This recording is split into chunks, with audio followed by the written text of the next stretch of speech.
Horse to the Old Town Road. How excited are we? We're back. We're back. We're legit back. We're live over on sportsbook.tv. YouTube's actually working. It hasn't worked like the last 2 or 3 times. Matt, I'm legit so excited. The last time we were here on YouTube and on Sportsbooth was over a month ago. It was. So we're back into the Fight Companion game. Thanks so much for joining us. Let's get into it.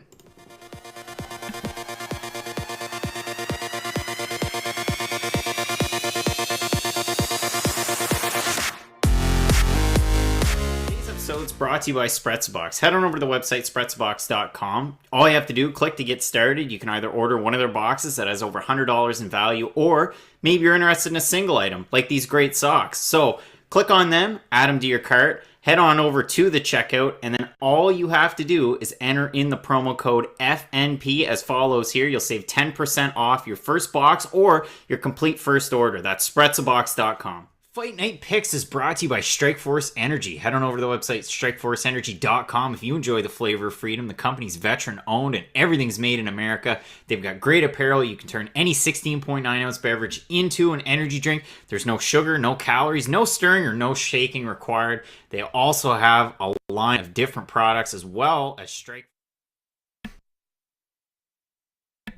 There we go. I got overzealous.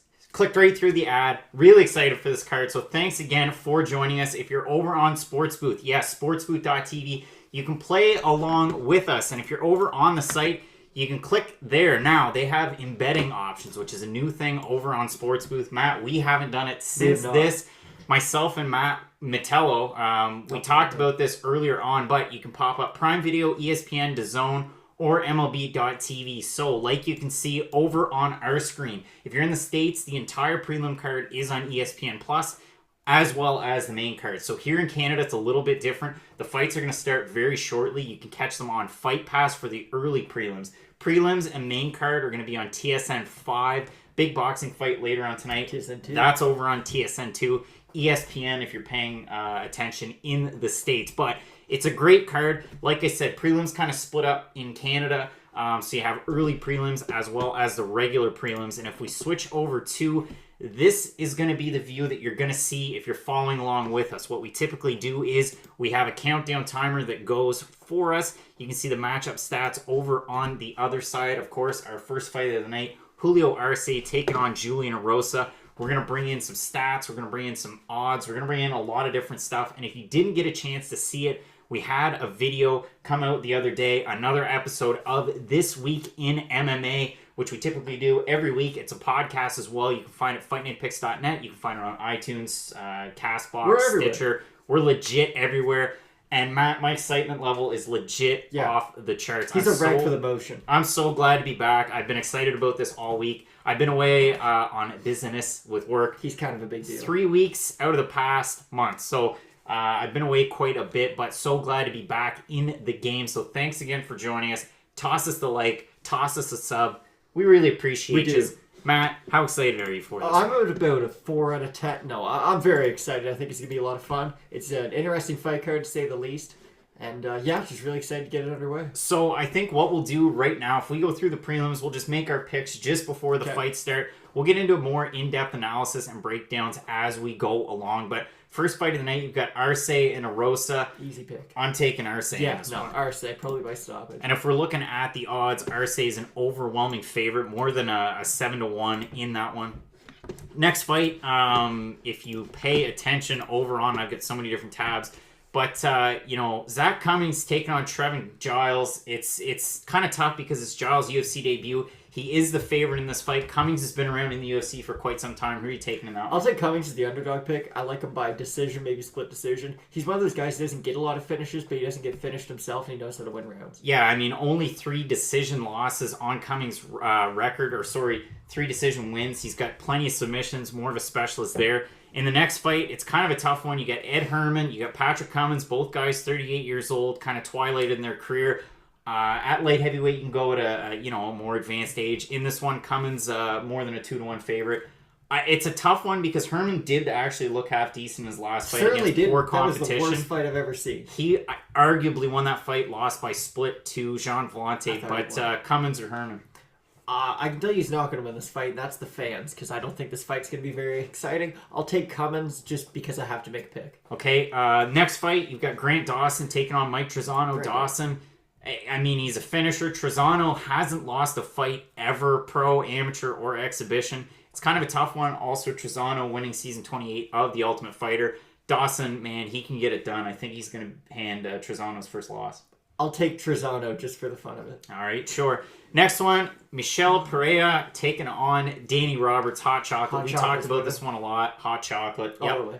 Yep. Next fight, you get Desmond Green. This is kind of a tough one, taking on Charles Jourdain. It's a tough one. One guy's huge for the weight class and good. The other guy I've never seen fight. I'm taking the Canadian, but you're Jourdain. Not. I'm taking a Desmond Green easy by decision. And I'm taking Jourdain. And then in the next fight, this is a really, really interesting one at 135. It's a rematch as well. Sajara Eubanks taking on Aspen Ladd. I'm taking Ladd in this one. She won the first fight. Ladd by TKO ground and pound. Matt is taking Ladd. So, thanks again for joining us. Ricardo says Arce versus Rosa. We're both taking Arce in this one. And if you want to toss some comments into the comment section, we'll be following along. That's what it's for. Having a conversation with you. That's what this is all about. And we'll head on over into that card view. So, like I said, Arce and Rosa, you're going to be able to see all the stats as they come up live. Some more info on this fight. Julio Arce, 2011 Golden Gloves winner. Mike Jackson was a Golden Gloves winner, so take that with a grain of salt. Doesn't mean a lot. Former Ring of Combat, bantamweight and featherweight champ is Arce, and he joined the UFC with the win. I can't remember who it was over, actually, but from Dana White's Tuesday Night Contender Series, Season 1, Episode 5. Only has 3 losses on his record. So he lost his last fight by split to Shimon Moraes. He lost 2 in a row to Brian Kelleher for the ROC bantamweight strap. Lost his belt it was a majority decision win for Kelleher.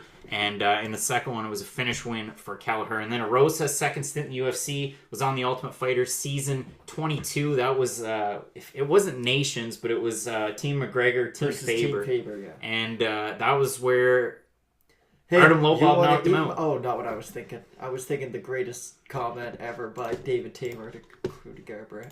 As far as, and in the comments, you're saying KO for Arce. I think it could be a knockout. Rosa is susceptible to the knockout. But in my opinion, this is going to be an entertaining fight, but I could definitely see it going to a decision. It's going to be one-sided as all hell, I think. That's what I think. Rosa's a guy who, between his first stint in the UFC, I think his last fight was UFC 196, which was McGregor-Diaz. Fought on that one, got a loss, and then he bounced around with some promotions before coming back on Contender Series. He's lost his last 2. So yeah, it's an interesting one. The problem with the Rosa is he gets held down. Like, if you take him down, he's not good at getting back up to his feet. He's very much like Craig White, if you guys remember Craig White. Shout out, Thundercat. He's a good fighter. It's just if you can take him down, he's never going to get back up to his feet. He's just going to stay there, and you lose the round. So that's very similar in that regard. All right, so we're getting ready. You can see the stats there. Make it a little easier to see. Spread them out a little. There we go. Rosa and Arce. So, if this is your first time joining us, Fight Night Picks, Craig Allen. You can find me on Twitter and Instagram at Craig Allen FNP. You can find Matt at Matt Allen FNP. No nonsense, Keith Peterson. No nonsense, Keith Peterson. One of the best in the biz. Just about to get started with round number 1. First fight on these prelims. Matt cracking the Red Bull. We've got a lot of fights to start, and here we go. We are live.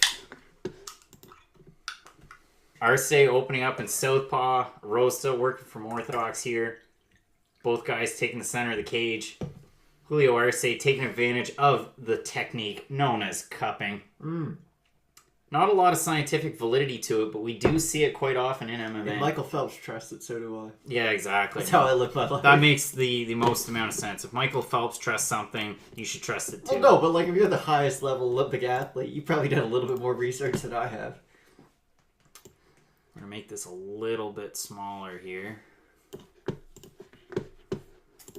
Might even widen it out a little bit more.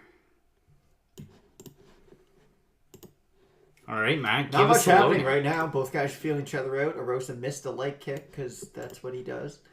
Just Arce really moving forward. Went for a high kick, kind of pulled back on it though last second.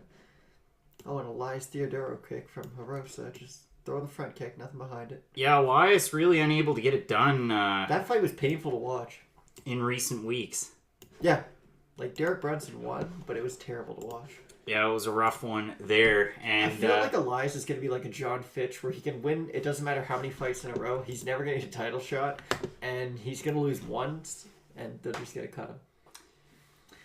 Because both guys kind of feeling out process here. Nifty tattoo on the outside left leg of Julian Rosa. I mean, it's something. That tattoo says, I've made other bad choices. Yeah, I mean, Arce, what we've seen from him, we caught him there with that hook.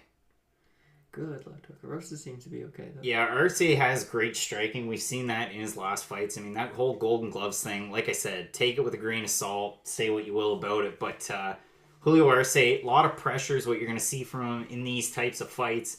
And for Julian Rosa, a guy who can get it done in quite a few different ways, 10 wins by knockout or TKO, 9 submissions, 3 decisions on Rosa's record, with Arce having quite a few more decisions, 7 to his credit, 3 by knockout, and 5 by submission. But expect this fight to stay standing, which is what we've seen so far in this one. Let us know in the comments who you're taking in this fight. Not much action.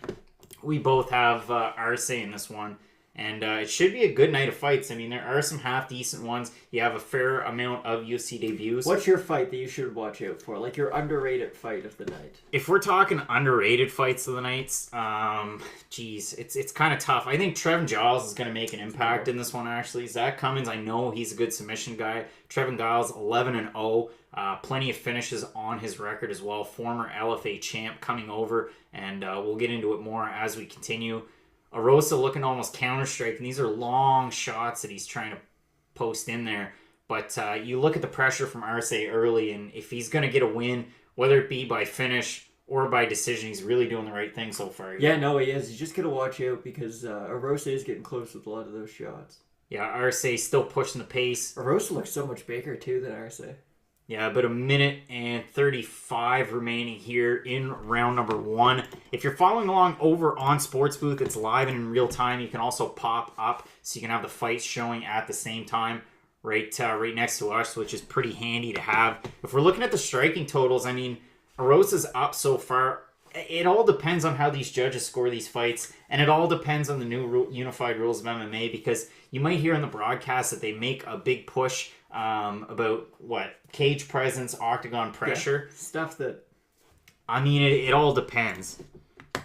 Really close here in those striking totals, with about a minute remaining round number 1. Good uppercut by Rosa. Yeah, Rosa doing a good job with the head movement too, and he's switching stances quite a bit as well. He's looking really good so far.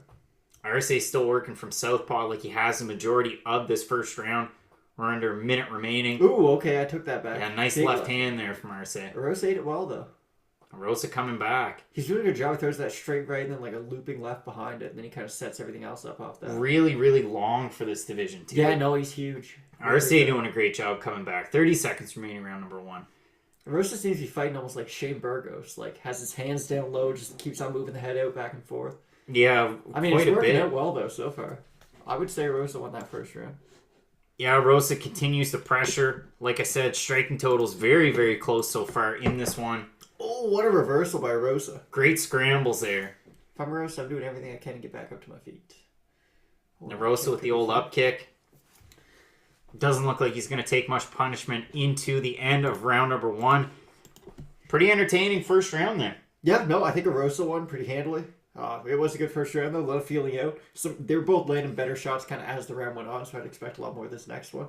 The thing I worry about with Arce is the amount of scar tissue that he must have just based on his last fight alone. I mean, I don't know if you guys remember that Shimon Moraes fight, but Shimon dropped him like 3 or 4 times in that fight, cut him all up real ugly. It was a great fight. I recommend going back and watching it, but yeah, he definitely took a lot of damage to that. Yeah, so I mean, made our picks for the prelims. If we look at the main card, I mean, just looking at the first fight, Davi Ramos taking on Austin Hubbard. Hubbard making his UFC debut there. That should be a good one. I mean, Davi Ramos, in my mind, should be way bigger than he actually is. Yeah. Like, he looks like a middleweight. He does. But he's at 155. Yeah, he's huge. He's got that, like, Gleason T-bow build to him. Old Gleason. Old Gleason. Getting ready for the start of round number 2. Keith Peterson Back it up, Last time we saw Gleason, he was getting slapped in the face by Gilbert Burns. Then he got choked out. Toyo Tires is going to screw up the start of our second round. Keith really wants these guys to stand back. Keith knows what's up, all right? He's no nonsense. He's good for pretty much everything except for finding his way back to a hotel. And I feel like we have to bring that up every single time we see Keith Peterson. Yeah, I mean, it has to be noted for sure. Rosa again looking to push the pace here. Orthodox stance. Arce still in that southpaw. Arce seems to be having a little bit of trouble with the reach of Rosa so far. He's getting in there. But... Arce does a good job. He's square almost with his shoulders. He's not too far back with his left arm. But at the same time, he generates a lot of power out of his core to try and throw those hooks that we've seen so far. We have seen quite a bit of power on it, but that length from Rosa has kind of caused him some problems here so far. Hasn't really been able to land anything all that flush. Doing a good job, again, getting in close, but he kind of has his head down a little bit when he's throwing those wild hooks. Till you get caught by an uppercut. Rosa just barely up on those live striking totals. He's got a couple more than Arce does at this point. Rosa's got him backed up. It doesn't look like he's going to land anything all that great. Rosa's throwing like Deontay Wilder. But here's the thing. Rosa's not Deontay Wilder. No. Julian Rosa is still pushing the pace, but I mean, if he's going to get a win here, it's definitely going to be by decision. There's no way in HE double hockey sticks he gets a knockout against Julio Arce. I kind of hope he knocks him out now just because you said that, but no, I think you're right. If he does win, it'd be by decision. I mean, he was off to a really good start. Arce's starting to kind of find his rhythm a little bit more as the fight's gone on, but Rosa's doing very well for a guy who's a plus 650. Yeah, that's a really good point there, too. Anytime the odds are over like a 5-1, you'll like guarantee a finish from the favorite. Like, yeah, Rosa doing a great job here, counter-punching. He's almost hitting him on the shoulders, though. He's not being super accurate to the head. Yeah, I really think that the Shane Burgos comparison was accurate. Well, here's the problem, though. Burgos is really good. That's the thing. I don't know if he is. Burgos is a guy that continues to move his way up the ranks, and he's just going to keep fighting tougher competition, whereas Julian Rosa, I mean, a guy, like we said, 2 stints in the UFC. He's looking good in a fight against Julio Arce. It was kind of a litmus test for me, like a top 25 guy. Even though he hasn't really been around all that long, he definitely is a guy that could make moves. If Rosa would throw a straight GD punch, he might actually win this. He just keeps on throwing these looping hooks that are slow as death. Oh, it's bothering me. Yeah, Rosa kind of doing all that he can. About 2.5 minutes remaining in round number 1. Again, thanks so much for joining us, whether you're on YouTube, whether you're over on sportsbooth.tv. Toss us the old thumbs up as we enjoy these fights today. Yeah, I mean, Rosa continues to land. He's below on those striking totals if you're paying attention there. Still, though, he is the one moving forward. He's landed, I don't know, he's thrown a lot more volume. I just feel like it wouldn't be easy to give Arce this round. Yeah, we got about 2 minutes remaining. Oh, good front kick there. Didn't hit him, but Arce's starting to bloody Rosa a little bit. Cut on the bridge of the nose of Rosa. Closing in on about 1:40 remaining in our second round. First fight of the night. Julian Rosa taking on Julio Arce. Rosa, a lot more experience in the game at 22-7 versus Arce's 15-3. And 2 guys, I mean, Rosa's second stint, but coming off Dana White's Tuesday Night Contender Series as well as Arce, both first season guys. All Arce has to do is duck under one of those punches. Now Arce is really trying to push the pace here, starting to get ahead in those striking totals. Rosa looking for the takedown. Not going to be able to get it. Ooh, good right hand by Arce. Definitely doing a lot better in this round than he was in the first. Landing a lot of those counters now. Yeah, Rosa's been kind of wild with his strikes. So in the entire fight, they're very slow too. Like, they're easy to move out of the way of. Moving his head and throwing some feints, but even the strikes he's trying to land here, nothing really able to. And he's just throwing with his arms. He's not throwing with his body either. Like, he's just kind of swinging his arms around. Kind of like a wacky he finally wave ducked thing. under one and hit him. Arm flailing tube man, yes, correct. Exactly. About 30 seconds remaining in round number 1. Round number 2, rather. Rosa now, Arce with his back up against the cage. Looking for a takedown as a Rosa. I would give this round to Arce, but I could see judges giving it to a Rosa, though. Yeah, I think second round, I mean, if it ended right now, I think, I'd have to give it to RSA. We've got it split one apiece. Round number 1 was quite close with a Rosa pushing the pace. I feel like round number 1 was definitely a Rosa. Round number 2 was fairly close, but I would give it to RSA. Yeah, and that's the end of round number 2. Checking it out in the chat. Thank you, Ricardo, for joining us, and everyone over on sportsbook.tv. We tossed it up in the poll. Who's taking tonight's main event? Is it going to be Kevin Lee? Is it going to be RDA? Let us know what you're thinking in the chat, Matt. RDA quite handily. We talked about it at length. I mean, Kevin Lee hasn't looked all that great. It's not that they look bad. I just don't think people give Al Iaquinta the credit he deserves for how good he is. And Al's a perfect counter to a lot of like wrestling heavy fighters. So, I don't know. You listen to Tony Ferguson, Al Iaquinta. It's not over. But an RDA fight at 170 is definitely an interesting one. Yeah, especially a guy that's been at 170 for quite a while. And I know there's an article that came out earlier on this week about RDA wanting to drop down. If he ever did drop back down to lightweight, it would have to be a fight with Conor McGregor. And I don't think that's a fight that anybody's been asking for. Maybe RDA I mean, it was going to happen at 196, and then that's how the whole Nate Diaz thing started. But Nate fighting Anthony Pettis now. Getting ready for round number 3 between Arce and Julian Rosa. Keith Peterson keeping them back. If McGregor ever fights again, I'll fight the winner of that one. Of Diaz, Pettis. Both guys just throwing. Just my thoughts. Oh, good. Yeah, I mean, if it's going to be a firefight like this, you have to think. Nice head kick by Arce. Very. Arce's throwing a lot. Rosa's putting the pressure on again, though. Arce's throwing a better combination of strikes. You saw him go to the body there. You saw the head kick. He's got a little bit of a cut opening up above his right eye. They've done a good job with Rosa's nose. Really haven't seen a whole lot since that first round. But 30 seconds into round number 1.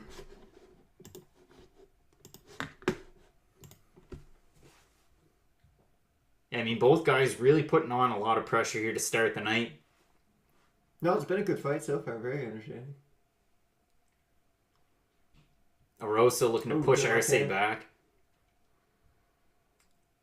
Rosa's still trying to pressure the fight here. Nice right hand there. Rosa. Ooh. Yeah, Rosa's looking at putting some more power into his punches. You can kind of tell he's loading up a little bit. He's starting to land here. Yeah, he is. No, he's looking really good. Especially like we said, for the size of an underdog that he is. Nice left hand from Arce there. It was a nice hook that landed. All the Rosa has to do is throw a body kick, and I feel like it would open up a lot more for him. Especially for a long guy, too. It's surprising that we haven't really seen it. There we go. Nice one there. Just to try and throw off the timing. You saw Arce do the same thing. Haven't seen...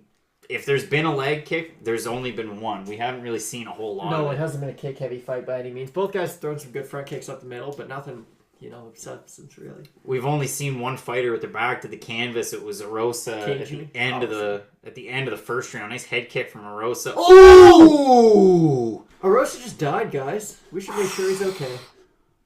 Ooh. Oh yeah, that's a concussion, folks. Yikes. Well, that's so. Goodness, that escalated quickly. Julio Arce with the knockout, like Ricardo predicted there. Arce versus Rosa, and he was asking us what were we thinking. Yeah, I mean, that was a good win for Julio Arce. Yeah, no, that was violent. Now, the question for me, and I'll bring it up here at some point, but you have to think of, what's next for Julio Arce? He's looked great in the UFC so far. Coming off a split decision loss to Shimon Moraes. Yes. Would you think it would be a rank guy, or maybe it's a stacked division? Maybe a 20 to 15 type of guy? Sadiq Youssef's riding quite a high right now, and it'd be a fun fight, too. Almost like that's why I said it. Yeah, I mean, there's... Brandon Gibson. Not Brandon Gibson. Is it Brandon Gibson? Who fought Kyle Wozniak and Zabit? Why do I not? Brandon Davis? Brandon Davis, thank you. Yeah. It all seems like a lot of those guys came into the UFC at about the same time, too, so kind of makes sense. Fight somebody in your kind of draft class, if you will. Let's have some fun.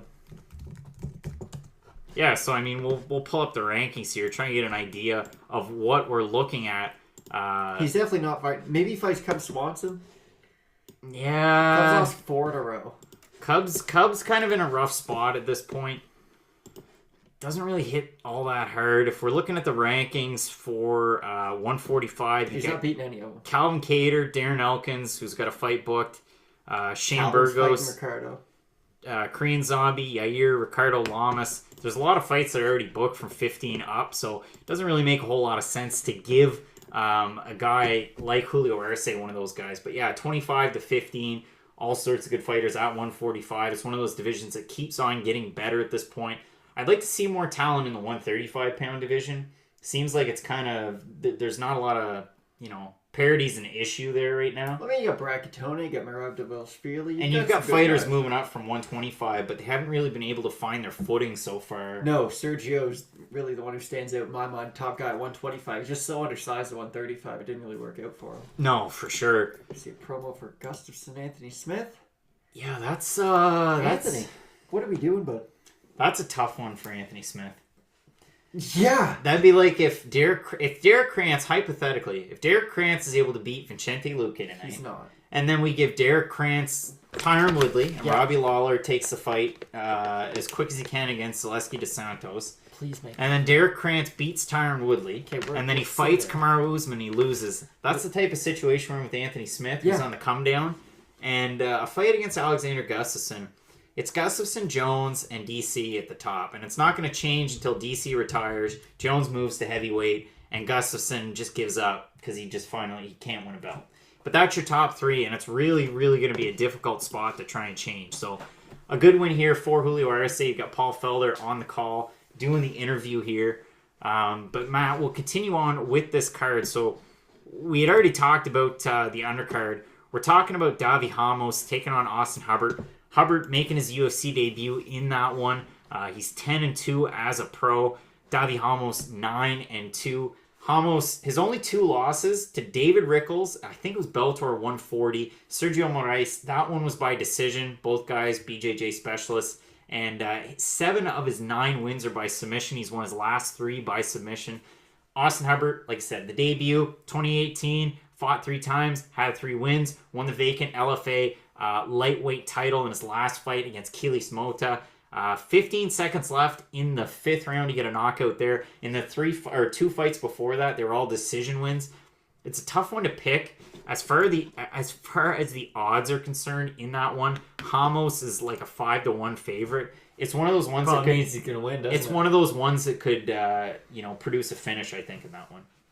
Well, yeah, 5-1 favorite will do that, won't they, Craig? Yeah, I mean, we had Arce as a big favorite in this one, able to get the win there. Continuing on, your next fight, Charles Oliveira, Nick Lentz. Matt, it's a fight that we've talked about quite a bit. I do like Charles Oliveira. These guys have fought each other. On him, though. These guys have fought each other twice. One was a no contest due to, I believe it was an accidental eye poke. I believe so. The other one was a fight of the night.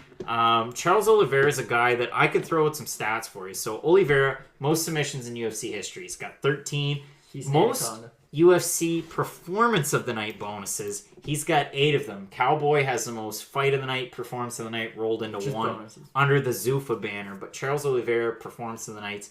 He had the fight of the night with Nick Lentz, and the no contest was back in 2011.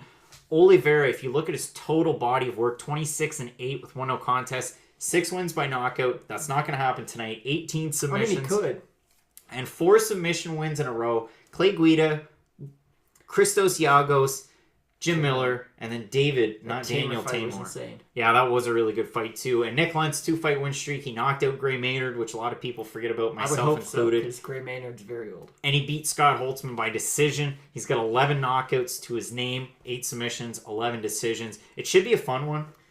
One of the stats I wrote down was average fight time. These guys have been with the promotion for a really long time.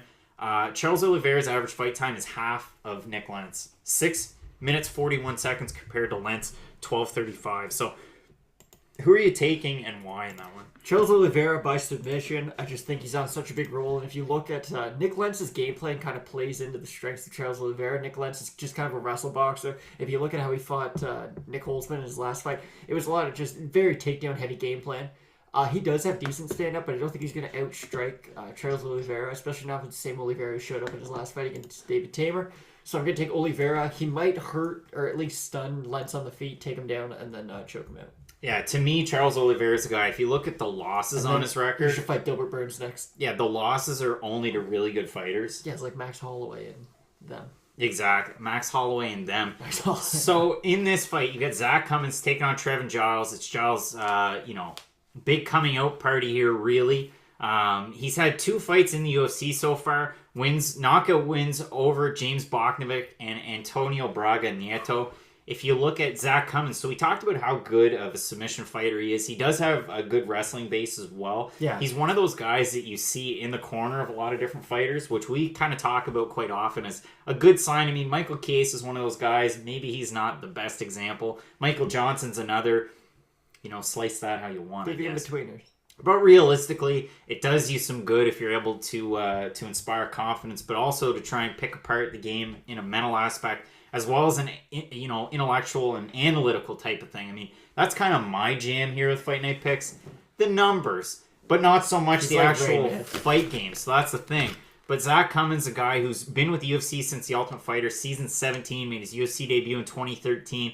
Guys that Zack Cummins has fought in the past. Tim Kennedy, Ryan Jimmo, Gunnar Nelson, Santiago Ponzinibbio, Michel Prazeres. All those fights were losses, but listen, those are good fighters to fight. Like I said earlier, 5 knockouts or TKO wins, 11 by submission, 6 decisions, and only 6 losses. So 2 of them submission, 4 of them decision. Giles, he's got 5 knockouts and 5 submission wins to his record. The 1 decision as well. James Krause in the corner of and Megan Anderson. Zack Cummins, also Mark Montoya, guys that you'll see in the corner of Anthony Smith as well. And as far as... Does Krause corner Smith? Krause I haven't seen. I didn't think Mark Montoya is, the head coach there. But as far as Giles is concerned, two big wins that, if you're just a strict UFC fan, maybe you might not recognize it. Well, you'll know one name, but Ryan Spann, who knocked out Lil Nog last weekend, and he's got a win over Brendan Allen as well, who's the current LFA middleweight champ. It's crazy because Ryan Spann's a massive light heavyweight. And Brendan Allen's on a roll as well. So those are 2 big wins there for Trevin Giles. And I'm looking forward to a win here for him. I think if he's going to get it done, it's going to have to be by knockout because you're not going to be able to beat the BJJ that Zack Cummins is going to bring. No, I do think he will get that knockout, though. The wrestling, but Zack Cummins is a guy, his striking's pretty basic. He's one of those guys that just kind of plants his feet. Take a shot, though. He'll throw hooks and he'll take some shots as well, but that's going to come to his detriment, I think, in this fight.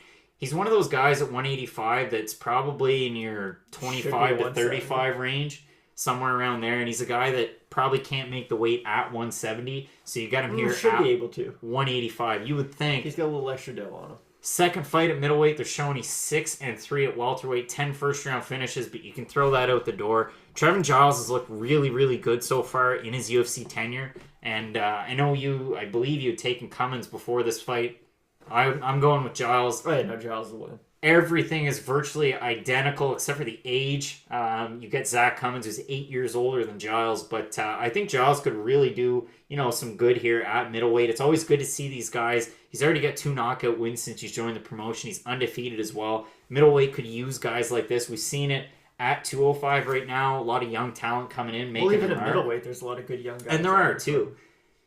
But it's kind of been a changing of the guard in the last 2 or 3 years. I mean, of course, your champ, Bisping. Silva's on a bit of a decline. Dan Kelly's gone. Bisping's not the champ anymore, Craig. Was your champ. That was the point. You didn't like the Dan Kelly thing? Listen, Dan Kelly's got a lot more going on.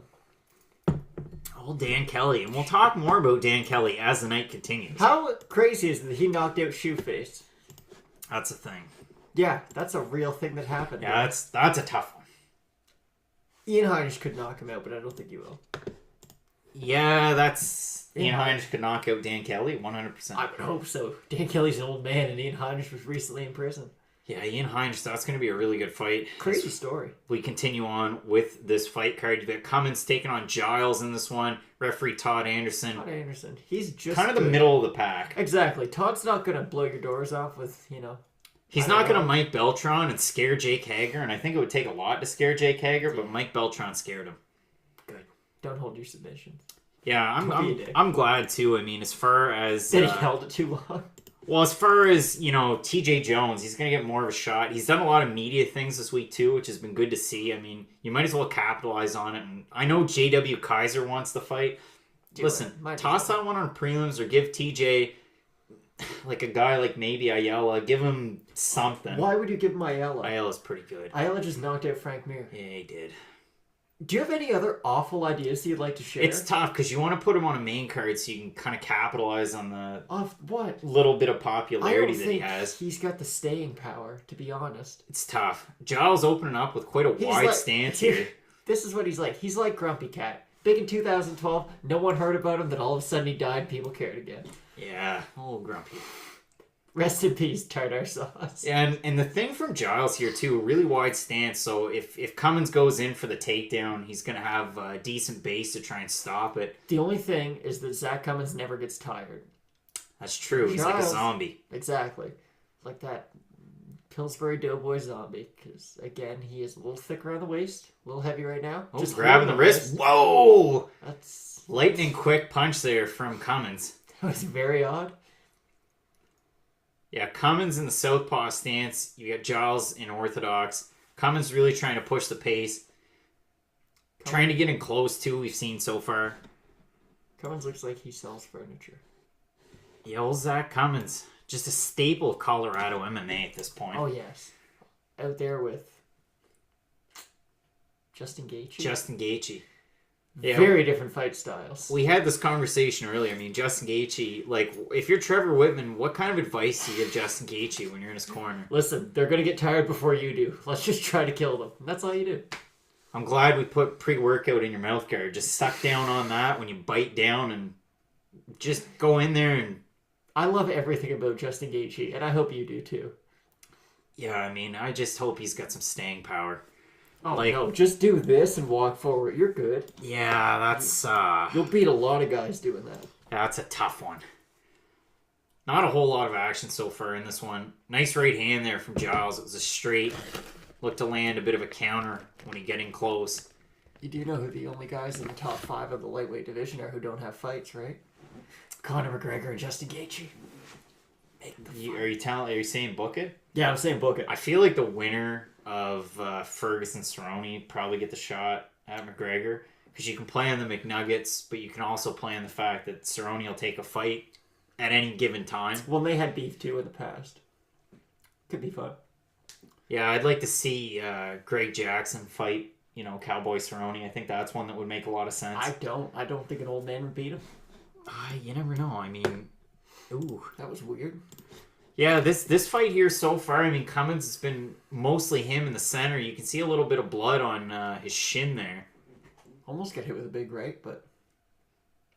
Coming down from who knows where. It looks like a little bit of a cut under Cummins' right eye, possibly. Not sure. Cummins is throwing heat, though.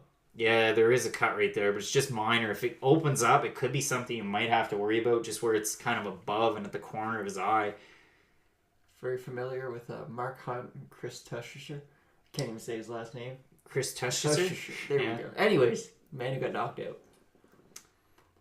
Yeah, we were watching some old fights before this. Mark Hunt, Chris Tushishar, former training partner of Brock Lesnar. Brock gave him that nickname, which was... Sledgehammer. Yeah. No, it wasn't Crowbar. Sledgehammer. Crowbar, yeah. Very bad nickname. Way to go, Brock. All those years as a showman get you nothing. You're calling guys Crowbar. Gotcha, wait. Zack Cummins really doing a decent job of pressuring this fight. He is. Hasn't taken it to the mat yet. It's good footwork by Giles. You can see he's, trying to be defensive, trying to avoid a possible takedown, but not really able to heat it up with the striking, which is kind of what he's been known for of late. 2 knockouts to start his UFC career. Oh, yeah. Zack Cummins again, and he's cutting him off too, so he's doing a decent job there. Definitely a veteran move, and Giles moving into the power hand of Cummins, but yeah, Cummins just keeps circling back and forth. Cummins is pretty much in the position of why I oughta. Yeah, that's pretty much. He's very old-timey boxing stance. He straight up looks old-timey. He really does. No. If you time traveled to 1910 and saw a bar fight, I guarantee you Zack Cummins is involved. More than likely. So Cummins, he's got Giles with his back up against the cage here. Yes. He's being deceptive too because he was looking for the takedown but also shooting some knees. Might be a decent idea for Giles to go for one of his own. He did. Can you repeat that last sentence? Referee Todd Anderson in there. That's the end of round number 1 as I struggle to get my words. It's such an interesting Celeste fight. is on her phone because she has better things to do. Yeah, I mean, Ariane didn't sign up for Trevin Giles and really Zack Cummins, which is just a damn shame. Yeah, she's been expecting Kevin Lee for the last hour and a half. Yeah, which is interesting. So if we continue on, we gave you the picks for Ramos and Hubbard. We talked about Charles Oliveira, Nick Lenz. Your next fight, Matt, Vicente Luque, Derek Krantz. As far as the odds are concerned, if we look at them, they're justified. Luque is an average of a minus 1149. Derek Krantz making his UFC debut. Put $10 on Derek Krantz just in case. Yeah, you might win $700. Well, not off $10, but no, you would. No, you'd win 70. Math. That's not how math works. Yeah, no, not how it works. But yeah. So you can put some money on him. Might as well put a couple bucks on him because you get 7 times whatever you put in off. So go for it. He's going to get brutally finished, though. That's how it's going to end. I've been hard on Vicente Luque for about 3 years now. All of his wins are by stoppages. They're all extremely violent. All of his fights are very fun to watch. He can do everything. Submissions, knockouts. He's good at everything. Yeah, as we can see that cut above Cummings' eye, that actually could become a problem. You can see it there. Also some bruising on the left side of his head, which is very apparent because he has a shaved head. Wow, Craig, good call. Giles in there. Ooh. Yeah, it was a straight right that kind of caught him there and sliced open above his eye. And like we've seen in many fights, and it's not a recent thing. It's if you get a cut above your eye and it's really cut open badly, you might see a doctor in it. They were all right with it there. Giles really looking to target that eye as well, going in with a left hook there to start the round. Giles, blue gloves. You got Cummins in the red. Ooh, now it's red Giles looking to pressure here. Definitely a change in game plan. Not maybe a sense of urgency. We're only in the second round here, the opening bid. If you're talking round number 1, I mean, Cummins was ahead in total strikes. He also had the clinch there. Would you give the round to him? He pressured quite a bit. Still won. Just due to the fact that no one really landed any significant shots except for the one that cut Cummings. So I'll give it to Giles. Very close round, could go either way. Yeah, you're going with Giles. I'm going to go with Cummings in the first round. Be interested to see what everyone's thinking in the comments. You want to throw something at us? Not saying a whole lot. You want to, talk about the fights that are coming up. Maybe some of the fight cards that are coming up. I mean, we've had a lot of decent fights booked. Of course, you got Cormier, Miocic 2. That's big. You've got Anthony Pettis taking on Nate Diaz. Poor Nate. That's a fun one at 170. And, almost looks like Trevor Whitman's at the corner of the cage there. It does. And Trevor's probably bored that this fight's still happening, just due to the fact that his fighters don't have boring fights. Yeah, for the most part. I mean, Giles doing a good job. Poor Rose Namajunas. Speaking of Trevor Whitman being your coach. Yeah, I mean, that's the thing. So last weekend with the fights, we had a bit of a weekend away, but did watch the fight. So I was on my way home. Main event was going on, checking my phone. Yeah, Rose won the first round. Okay, I was a little bit surprised. Had the chance to watch the second round when I get home. And yeah, I think it's going to be a long title reign for Andrade. And a lot of people were talking about, the amount of fake news on MMA Twitter right now. I had to throw it out there. It's ridiculous. Don't report things that are fake. It's not funny. It's not cute. Nobody likes it. But people saying Joanna's got a big fight announcement. She's going to take on the champ. Listen, she lost 2 fights for the strawweight title. Yeah, but she does have a convincing win over. She lost at 125 for the title. She looked good, though. You don't just get 4 title shots in 5 fights. Oh, I mean, really? The Tisha Torres fight. Holly Holm, Frankie Edgar, yeah. Stipe. You mean all those other people who keep on getting title shots even though they don't deserve them? It's not like there isn't a precedent for this. It doesn't make a whole lot of sense, but still, we're not the matchmakers, so what can you say? This fight has been borderline awful. Yeah, it's kind of reminiscent of, and I know you're going to like Derek this one. Lewis, Francis Ngannou. Not Grant Dawson. Oh, Zack Otto and Dwight Grant. I think we saw less action in that fight. Yeah, we did. That was a tough one. Yeah, it's during the fight, rather than show a tiny cam from the corner, they showed the entire corner. Yeah, no. Because... Something could have gone on there. Yeah. Todd calling a stoppage at the fight. That's going to end our countdown timer. So pay attention. We'll tell you where we're at as far as this one's concerned. Do you think we'll ever see Douglas Lima in the UFC? No. Really? That makes me upset. Yeah, I don't think we're going to see Douglas Lima in the UFC, and that's simply because... how exciting would that be? I mean, he's going to fight either Naaman Gracie or Rory McDonald. He's going to beat one of those. For the title. That didn't look like a cup shot to me. No, I hit him a little bit, Craig. There's no doubt. Unless his dink's like 4 feet long. His anaconda don't, okay? Yeah, referee Todd Anderson telling Trevin Giles... Todd Anderson's got a bit of a smirk on his face, though. Don't aim for his taint. It's like, listen, let's not kick him in the groin. Zack Cummins laughing it off, even though he's got a giant gash on top of his eye. Beautiful tattoo of a lion. Yeah, so you don't think if Lima beats Rory and or Neiman, he doesn't leave? Yeah, I mean, I don't think he will. He's a company guy through and through. Yeah, but don't be. Yeah, I think he's going to stick around. Cut all of those ties. Come to the UFC. Knock out Usman. And then let's have some fun. All right, we get started. We're 2 minutes remaining in round number 2 between Giles and Cummins. So far, it's been a bit of a defensive fight from Giles in this one. Cummins, a bit of a defensive fight. Pressuring the action. If you look at total strikes, Cummins is ahead by about 8 shots. Unofficially, we're just going by the UFC's website here. But like I said, Giles, it was 2 knockouts in his first 2 fights in the UFC. 11-0. Former LFA champ. And for Zack Cummins, he's been around with the promotion for a long time. Yeah, he has. I think he's like, 11 seasons deep from the Ultimate Fighter. He's been around for a while. Cut on the bridge of his nose now to Cummins, so it's been a lot more damage imposed by Giles. They clinch. Cummins doing the smart thing. Oh boy! You mean grabbing his cock? Yeah, he's got his hand real deep there. The only thing you have to worry about is if he grabs the shorts there, but he's looking to avoid the knee of Giles. Looking to get an elbow on the break was Cummins, but he's not able to do anything. Minute remaining in round number 2. Our second fight of the night here. Zack Cummins taking on Trevin Giles. This one's a tough one. Nice leg kick there from Cummins. Ooh, attempted a head kick. Yeah, we're seeing these head strike totals. Cummins, surprisingly, 3 out of 49. That's tough. With Giles, 11 out of 23. So you got a better percentage on the part of Giles. Giles, again, really wide stance. Doesn't want to get taken down. Yeah, but he doesn't want to throw punches either, because that hasn't really been happening. Yeah, it's been an interesting fight for sure. I mean, I think if Giles is able to get a finish here, you think he'd get one of those, 25 to 15 type of guys at 185, maybe even a lower tier middleweight. But we just haven't been able to see that so far. I mean, if we have a look... This one's been tough, guys.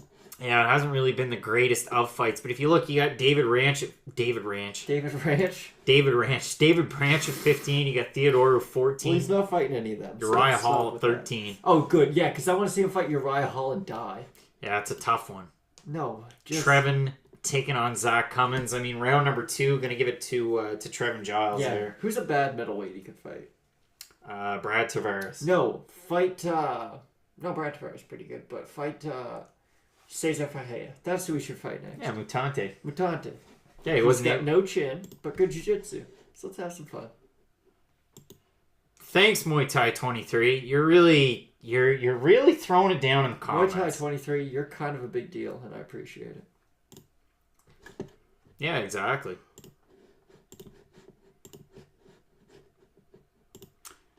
We're continuing looking at the corners of Giles and Cummins again. Cummins, I mean, he's got a few different spots on him. Nose is kind of cut up. He's also got a cut above his right eye there. Doctors are fine with it to continue. Getting ready for the start of round number 3 between Giles and Cummins. And yeah, I mean, so far I've got it round number 1 for Cummins, round number 2 for Giles. Going to be interesting to see what happens here in this third round between these two guys. I think Giles is up by 2, but that's just me. Killing it, Muay Thai 23. Again, it's Cummins. Nothing has happened in this fight. Oh, good, couple good shots. Yeah, Giles looking to show a little bit more of a sense of urgency here in this one. Good leg kicks there from Cummins early. Both these guys know that they might need a finish or at least a convincing win in this round. They just got to do something. That's really it. Yeah, I mean, definitely not the same type of fight that we saw in the first one between Arce and No, Rosa. that was an exciting fight. This is a bunch of baloney. Cummins thrown in there right now. Oh, well, he's throwing hard shots. You're just not really hitting them. Yeah, Cummins is looking to push the pace here so far. Giles trying to get a good look. Of course, we haven't seen him getting all that close, too. We've seen him trying to fight from range, trying to avoid the clinches. But, I mean, even in those positions, he's been able to land a few knees here and there. We haven't seen a whole lot from Cummins, and you saw the stat. Good left hand there, though. Nice left hand from Cummins getting in close. It's kind of been his advantage here so far. And Giles, as far as a counterpunch is concerned, hasn't really been able to do a whole lot so far. No, he hasn't. No, it hasn't been too eventful. Cummins still looking to push the pace. Again, we kind of mentioned it from the top. Cummins is more of a 170 type of guy. He really is. He's going to be undersized compared to most elite middleweights. Yeah, it's going to be tough to try and, bring some of those bigger guys down too, especially being a submission fighter. You see him, again, pushing in, leading in with a kick, looking for the takedown. But, I mean, we've seen in his last 2 fights, he hasn't really gone for very grappling-heavy game plans. Yeah, and he's not really able to get it done here so far. Cummins again looking to try and pressure. 3 minutes remaining. Ooh, finally a good shot. Couple of glancing shots there from Giles. Looked like they might have opened up that cut above the right eye there of Cummings. Yeah, it's starting to bleed a little bit now. Yep. Nose is a little busted as well. Giles taking center stage here. But not really throwing a lot. Looked like he was going to set up an uppercut there. Didn't see anything. Been a wonky fight. That's all I've got. Nice left hand there from Giles. Yeah, I mean, now at this point, you kind of talked about it. Cummings being a bit of a work horse here. Not really doing a whole lot. No, exactly. He's landed on the hands and the shoulders. None of his shots are really getting through. So as far as total strikes are concerned, I mean, you've got Cummins up. Be nice to split those round by round. Nice head kick attempt there from Cummins. Nice counter left hand from Giles. Another nice counter left from Giles. Yeah, I mean, Cummins is doing a good job here. About 2 minutes remaining.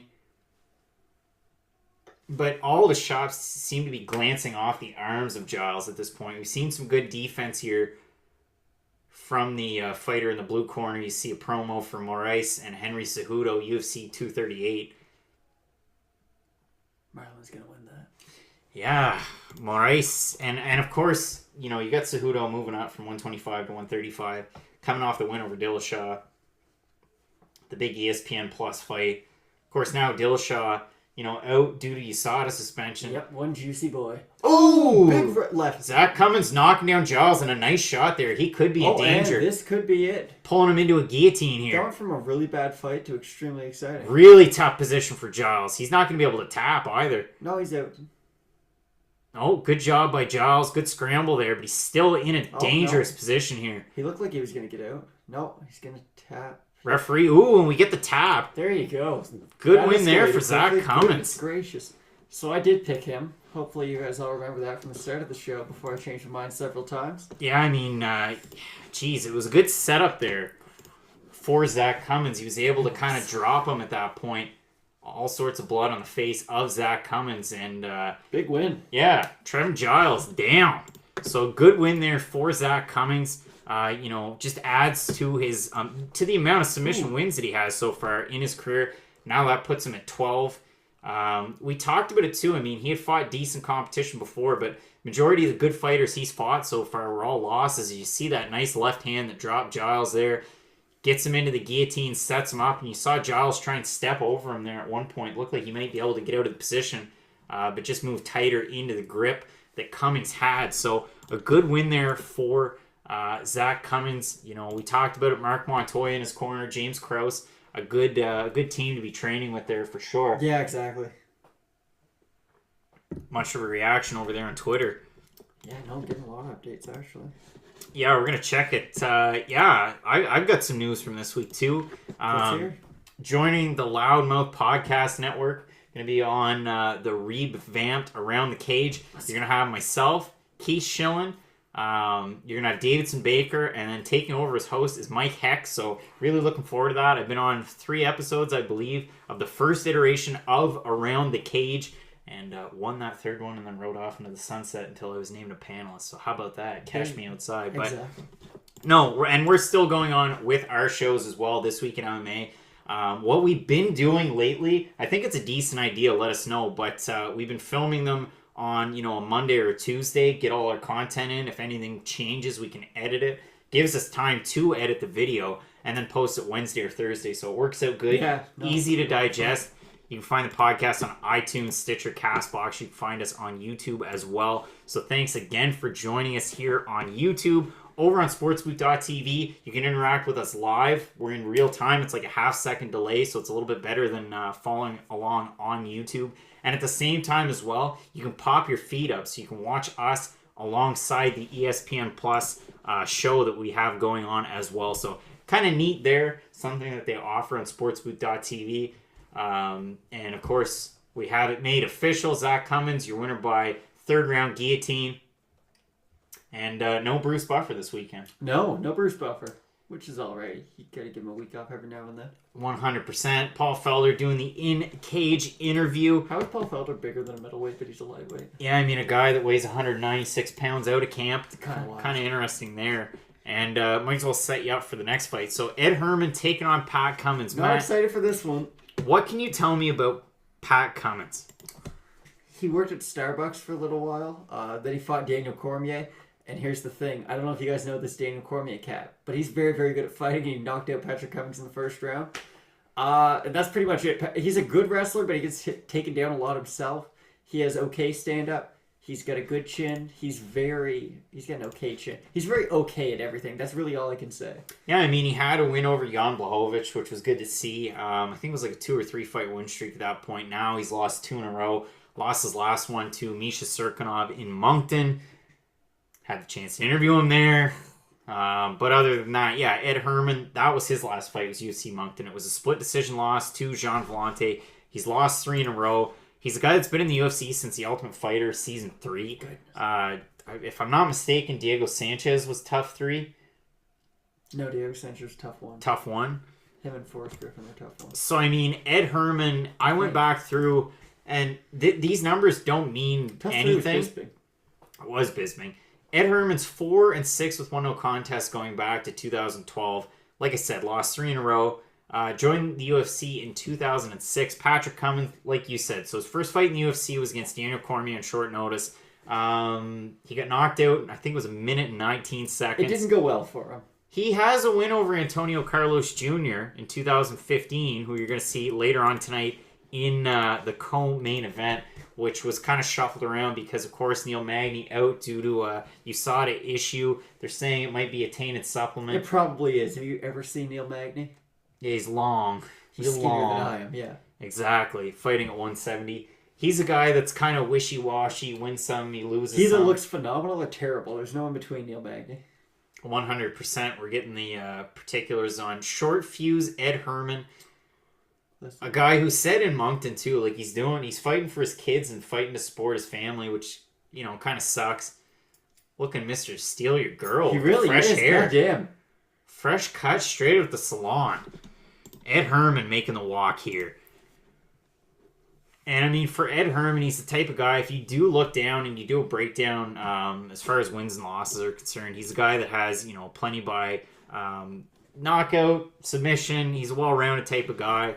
In the Vellante fight, they kind of fought to each other's strengths. It was a stand-up fight. Really close. The edge went the way of Herman, and a lot of people really did think that he won that fight. It was only slight. I know, I thought Herman won, but it wasn't a great fight. Herman's slow as molasses on a cold day. Yeah, he fights out of Washington. Isn't he the one who got a part of his finger ripped off, like fixing a wire? Yep. That's what I thought. But yep. I've never actually talked about that a little bit there before his last fight. That was a tough one because, he was missing a portion of his finger there. Yeah, that's unfortunate. He got it back. They reattached it. Well, that's good. But, making the walk here, taking on Patrick Cummins. Both these guys 38 years old, latter parts of their career. They're showing these stats. Finished 24 wins, 14 submissions, 6 knockouts. So it could be interesting if Cummins shoots for a takedown. You get Herman in a situation where he works off his back and he's able to get a submission. But, I could see this one. Either guy could knock out either guy at this point in their career. I think Cummins is going to take him down and win a decision. That's going to be it. Going to take him down once a round.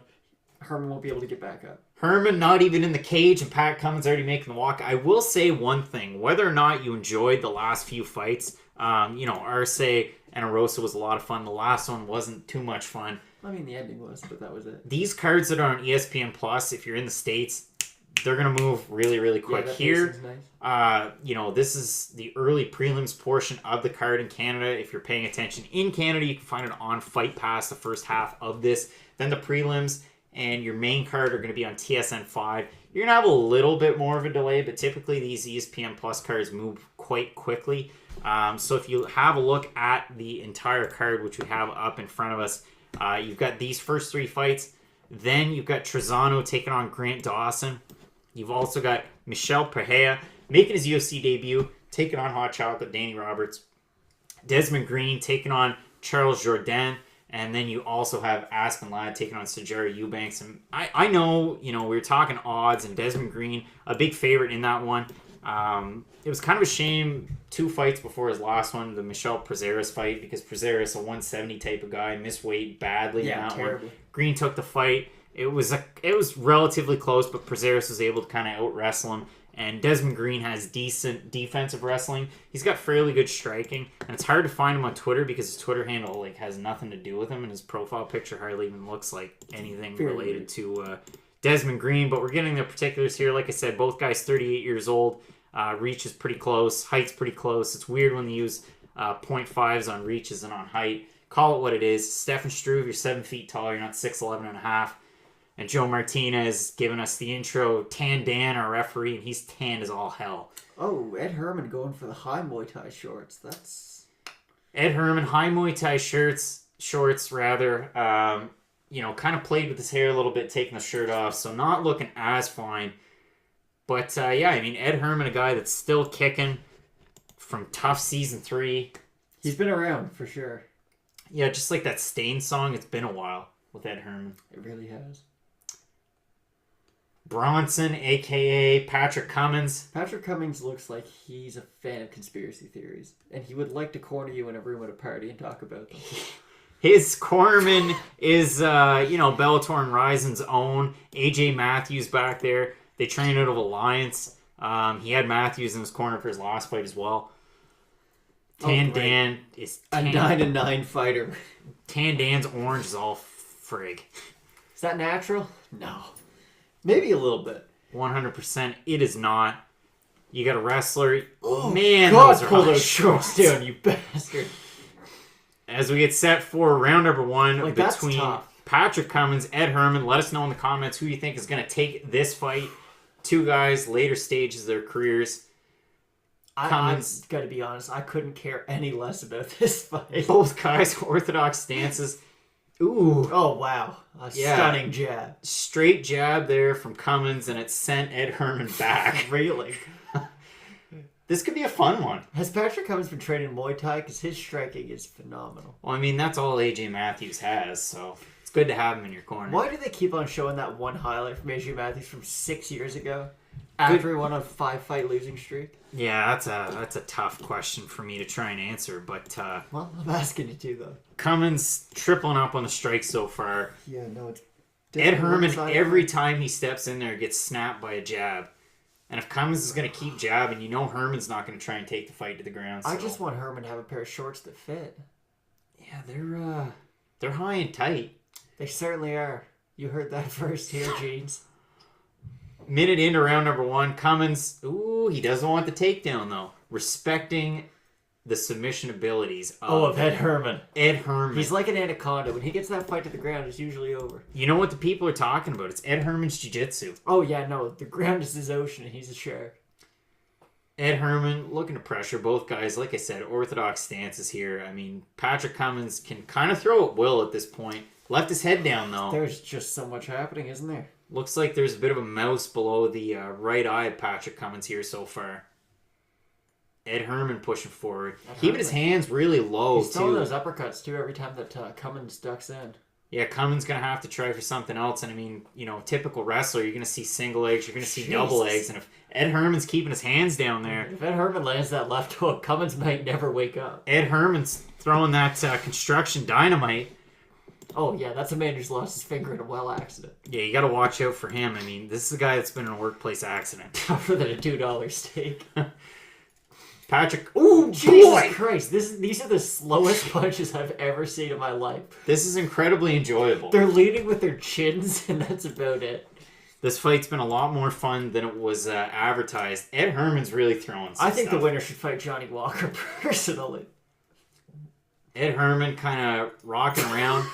Ed Herman's got that Ben Rothwell, that little herky-jerky movements. Patrick Cummins pushing forward. Tan Dan's enjoying himself. Well, I'd hope so. Tandan's living the dream. Ed Herman backing up a little bit. It's Cummins pushing forward. Cummins throwing looping shots.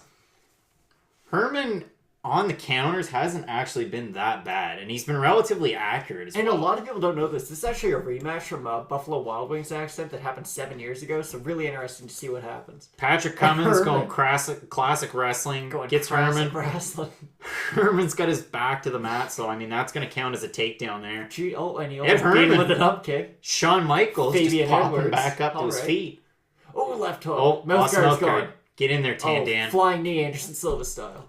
We're not seeing a flying knee this fight, are we? Clock continues to move, and then it stops, and then it keeps going. So we're going to keep it. We're just a couple seconds ahead of the broadcast there. Anticipation. So you got a takedown from Cummins. Man, these guys are going after it. This is the best, worst fight I've ever seen. Whoa! Patty! Get in there, Dan! Get in there! Ed Herman! Ed Herman. Oh, man. Yeah, that's it for Patrick Cummins' UFC career. Someone had to say it. Ed Herman. Going sicko mode right there. Oh, goodness. Ed Herman. It was the new hair, I think. Well, I mean, quality. Ed Herman looking great. I mean, can you kind of break it down, like, for a guy I really can't. For a guy who's so little technique. For a guy who's 38, like...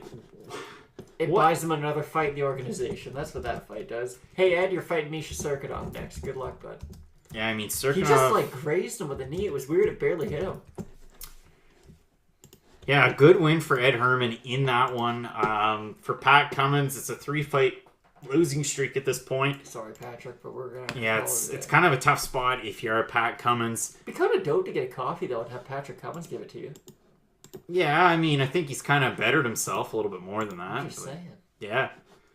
So good win there for Ed Herman. I mean, we've had 3 fights, 3 finishes. Oh yeah, no. That was a lot of fun. Ed Herman kind of interesting as all hell. Ed Herman looking like he's been here before, just tossing up the old... He's not selling it. I'm smiling. He's not smiling. No, Ed Herman's just thinking about like his regular life stuff that he has to do on Monday, so... Yeah, good win there for Herman. Looked like his knee was a little janky there at the end of the fight. Yeah, he's kind of hobbling around. Oh, AJ Matthews. He'll lose a fight. Bellator's own. That guy's on steroids.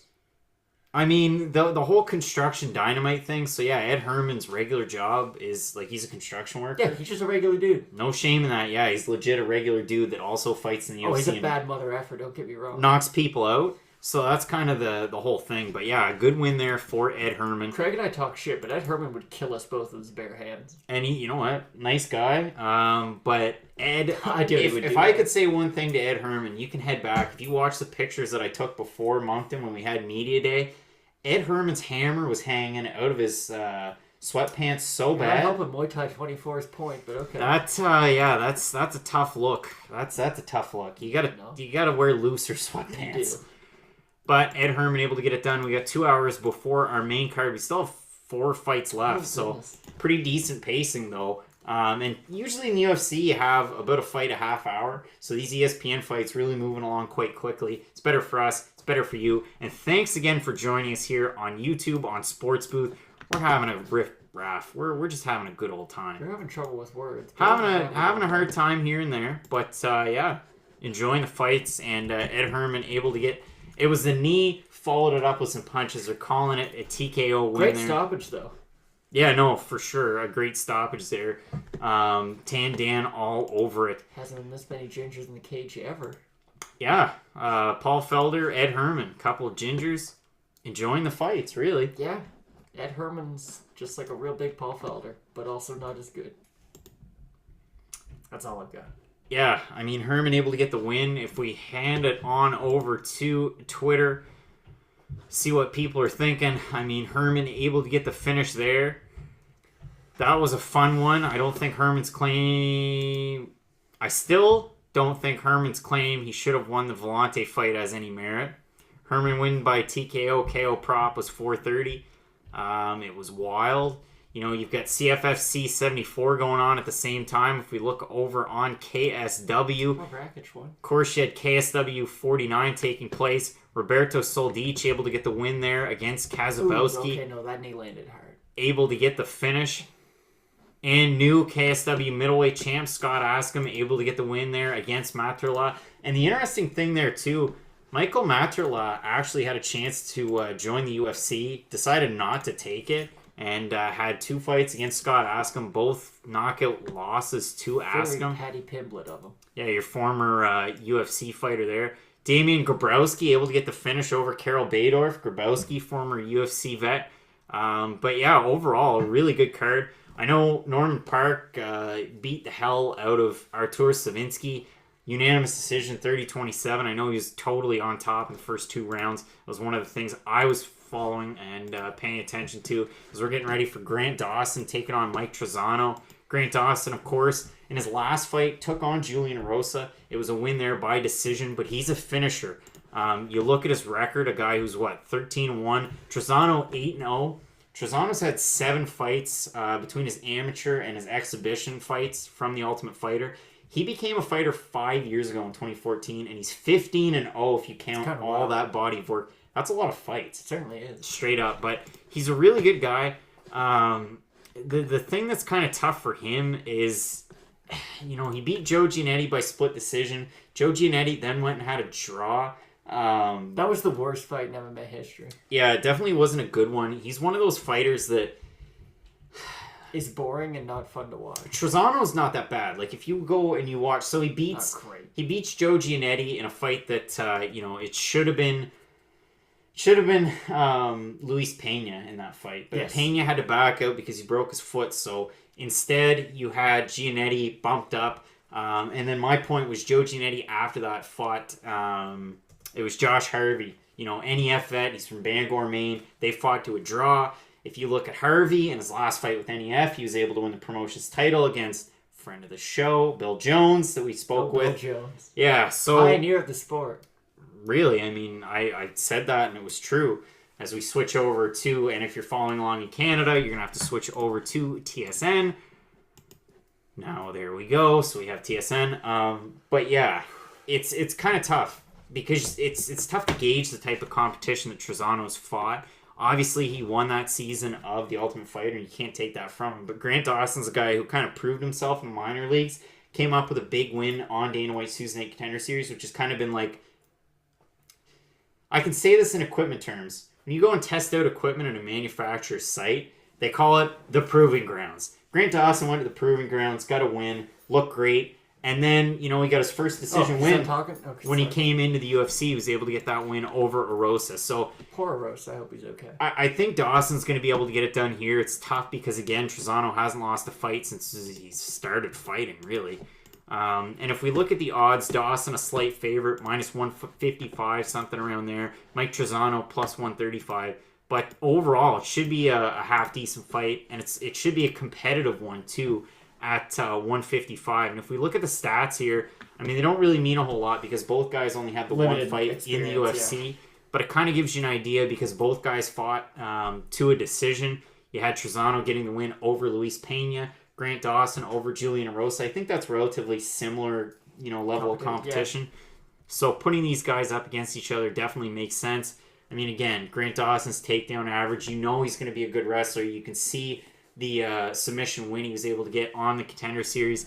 And then it was a 14-month layoff, actually, due to that tainted supplement. USADA decided to clear his name.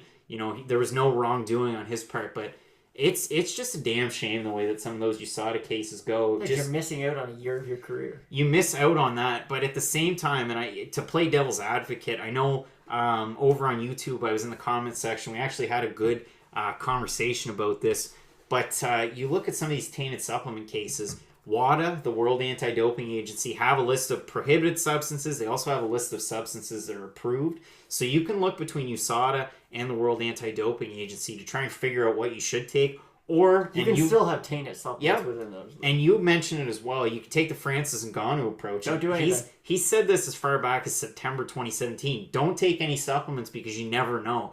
And I mean, he's as big as a person can get. You could go to an independent, testing facility and take every, little thing of creatine that you have and get it tested.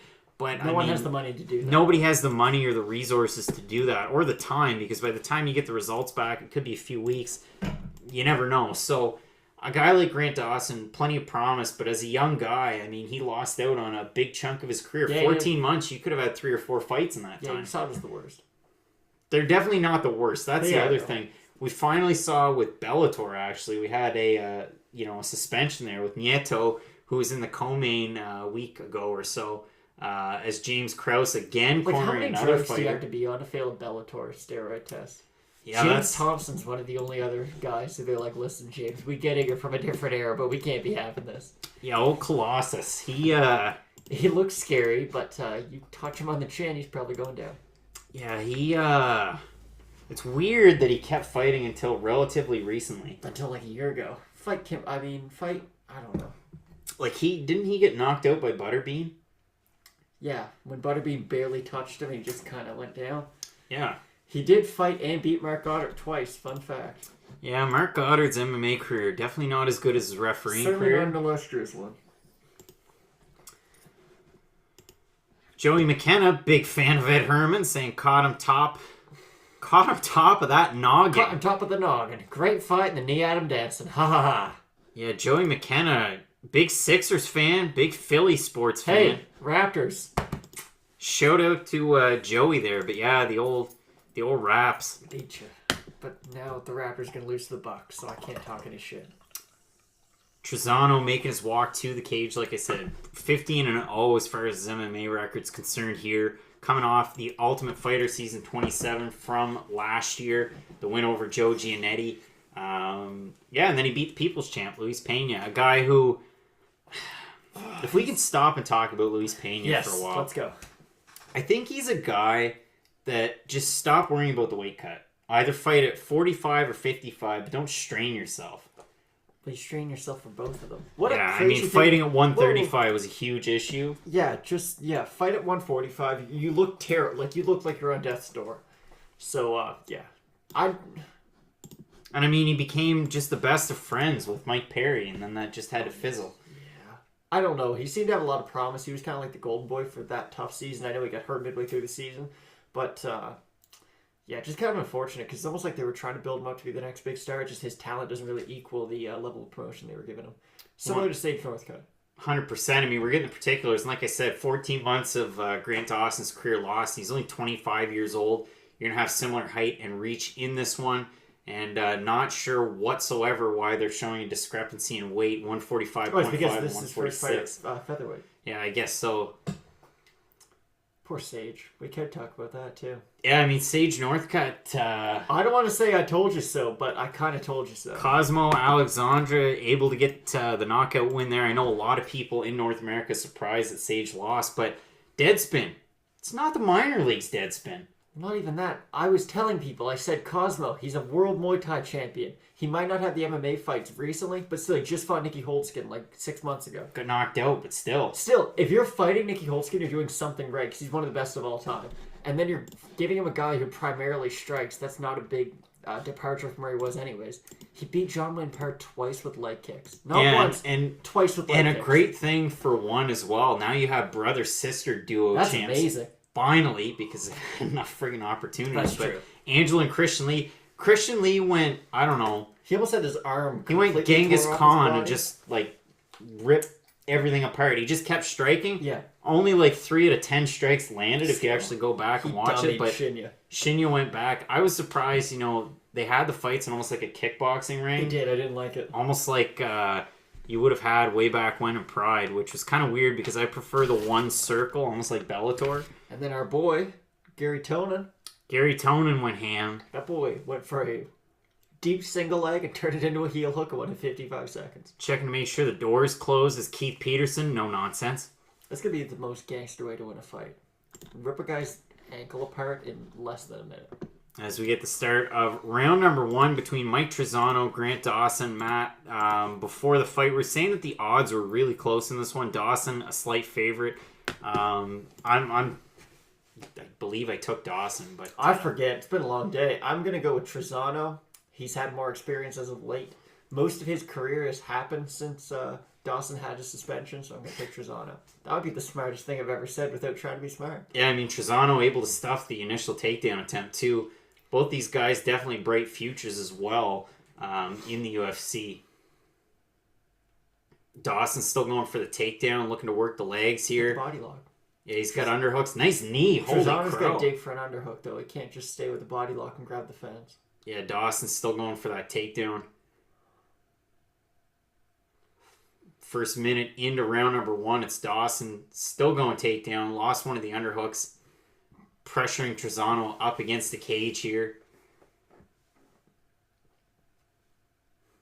Dawson still looking to try and trip, go for it. Trezano looking to pull away, but yeah, I mean, he's got his back up against the cage. Definitely a tough position. If you're Trezano and you're trying to get out of this, I mean, what can you do when you got Dawson mauling you up against the cage? Doing the underhook and rotate, do what he tried to do right there. See, just good. Right there, gets out of it. Now Trezano center the cage. Remember that time I said exactly what to do and then he did it? Dawson's still looking to pressure forward.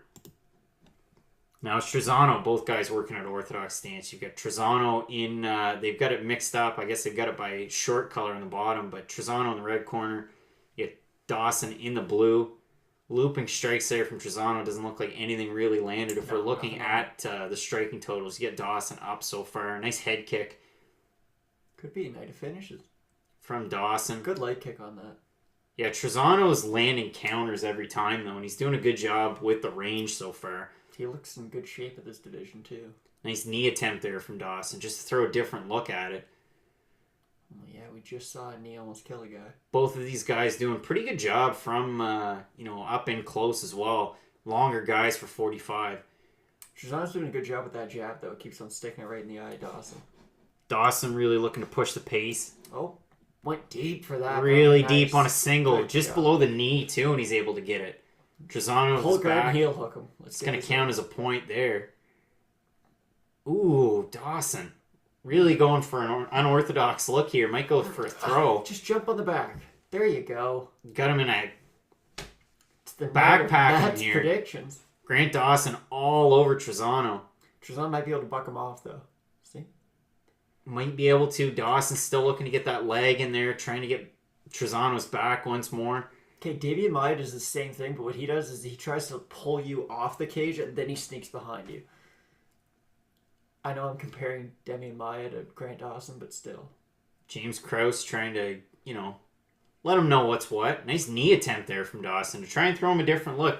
Letting all the people know. He's been doing a half-decent job of that, throwing different looks so far. And we've seen him throw a knee from this position as well, up almost above his shoulder, which is, excellent dexterity from the young fighter. Yeah, keeping him honest, too, making sure that he doesn't duck down too far. Does it once more, like we said, Krause in the corner. Because we saw Anthony Smith knock out Rashad Evans with that same exact move. Ooh, looks for another takedown, not able to get it. Trezano doing a good job, though, in these positions. Yeah, he's not giving up too many bad positions. Just, staying calm, getting back.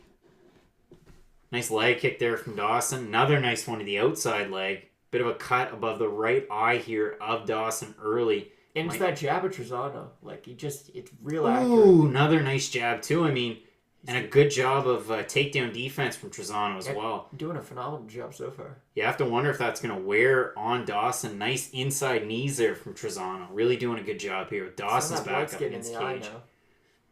Keith Peterson paying attention. The hip flexibility so far from Dawson. Throwing those next knees. Level. But a good job of Trezano, though, to try and target that knee. Whenever I think of Grant Dawson from here on out, it's just hip dexterity. Have to ask him if he's taking his glucosamine tablets. Well, it's an important part of an aging athlete, Craig. Nice elbow there from in close from Dawson. 20 seconds remaining. Joe Carter famously had multiple commercials telling me that I should be taking my glucosamine Condroid. Another takedown from Dawson, able to get on top here. That man won a World Series with a home run, too, so I'd listen to what he has to say. Dawson working from side control. Not a lot of time remaining in the first round. Have to give round number 1 to Dawson. No, what? Round number 1 going to Dawson. I mean, he was able to get... Craig's one of those judges who, when two people guarantee that one fight happens, like, for instance, Shane Burgos, Cub Swanson, when everyone's like, oh, Burgos won that. Craig would be the judge who gave it to Swanson 30-27. I mean, Dawson had 2 takedowns. Didn't do anything with them. Your striking totals are relatively close to... One guy did more damage to the other. One guy didn't do anything to him on the ground. It's tough. I don't see that being a controversial round at all. That's easy, Trezano. Have a look and see what the folks are saying over on Twitter. Could someone get Ed Herman in the damn UFC video game? Hey, let's calm down. That's a tough ask there. Ooh. That knockout picture? Yeah, Trizano has more power at featherweight without a doubt from Shane Connolly. Fairly close round number 1 between Dawson and, of course, Mike Trizano from The Ultimate Fighter, Season 27. Dawson from Contender Series. You got tale of two different, branches of the UFC. You can see that cut above the eye of Grant Dawson. That's in a tough spot. We saw that with Zack Cummings, but he was able to rally back and get the win there. Keith Peterson. Grant Dawson getting the start in there. Keith, where's the Marriott, Peterson? Yeah, so after the last event in UFC, or in Halifax rather, Keith Peterson, Mario Yamasaki, and there was a cut man with just them. A slight amount of context before. We just saw Mario Yamasaki be, he was an aid in a murder that night. So he was incredibly lenient with ending the fight between Derek Lewis and Travis Brown. So people were angry. Fans in attendance were upset. Fans online were upset. Dana White himself was upset. Yeah, I mean, that wasn't the last time we saw Yamasaki in the UFC, but... Not far off, though. Right after the event, we're walking back to our hotel, and here's Keith Peterson, here's Mario Yamasaki. So, as far as story time is concerned, there is a Marriott... Good takedown by Dawson. Downtown, right into full mount. Right into full mount on top of Trizano. There's two deltas across the road from each other in Halifax. It's easy to get them mixed up. We got them mixed up. We had friends get them mixed up. Yeah. There's one Marriott. We actually tried to check into one of them and then was told to go to the Fighters Hotel at the Marriott.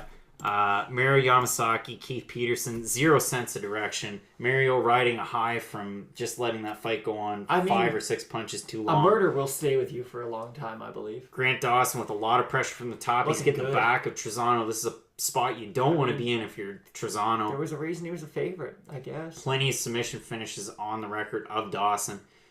Yeah, this is as good of a position as you can get. So Keith Peterson, where are they? Or where's the Marriott? Yeah. And if you're asking, does he actually sound like he eats cigarettes for breakfast? Yes, he does. Dawson with the back, plenty of time. We're closing in on 3 minutes remaining in round number 2. Can't get his hands out. Didn't know. Ooh, big shots. Now he's striking. You got to get the other arm out of there if he's going to do any damage. Got to watch out for the back of the head, too, but no nonsense. Keith Peterson wears the Marriott right next to them. Set up an arm triangle. I doubt it'll go for it. Yeah, Trizano trying to grab the arm. Oh, and he's under the chin with one arm. Keith Peterson right in there. That's a bad position. I think he's going to get him. Good camera angle here. That is a tough hard to tell if he's right under the chin. Him out, it's done. Yeah, Dawson has a nice body lock as well. Yeah, he's got Trizano all the way out. You got to watch out. Flip him over. Keith Peterson is right there. Looked like he tapped. Yeah, tap. End of the fight. Wow, so that's a first loss in Trizano's career. And a great win for Grant Dawson. Yeah, that was some dominating grappling right there by Grant Dawson. Just needs the one takedown to change everything. Yeah. So Grant Dawson able to get the win there. Like we said, round number 1 was really close. You had Trizano, I had Dawson, but Dawson really able to show it here. He had that early kind of throw into the takedown, worked it in a top mount. What was he able to do from there? Just take his back, ground and pound, and then eventually kind of find his way to the choke. It was a really nice choke, too. And that was pretty much it. Pretty straightforward finish.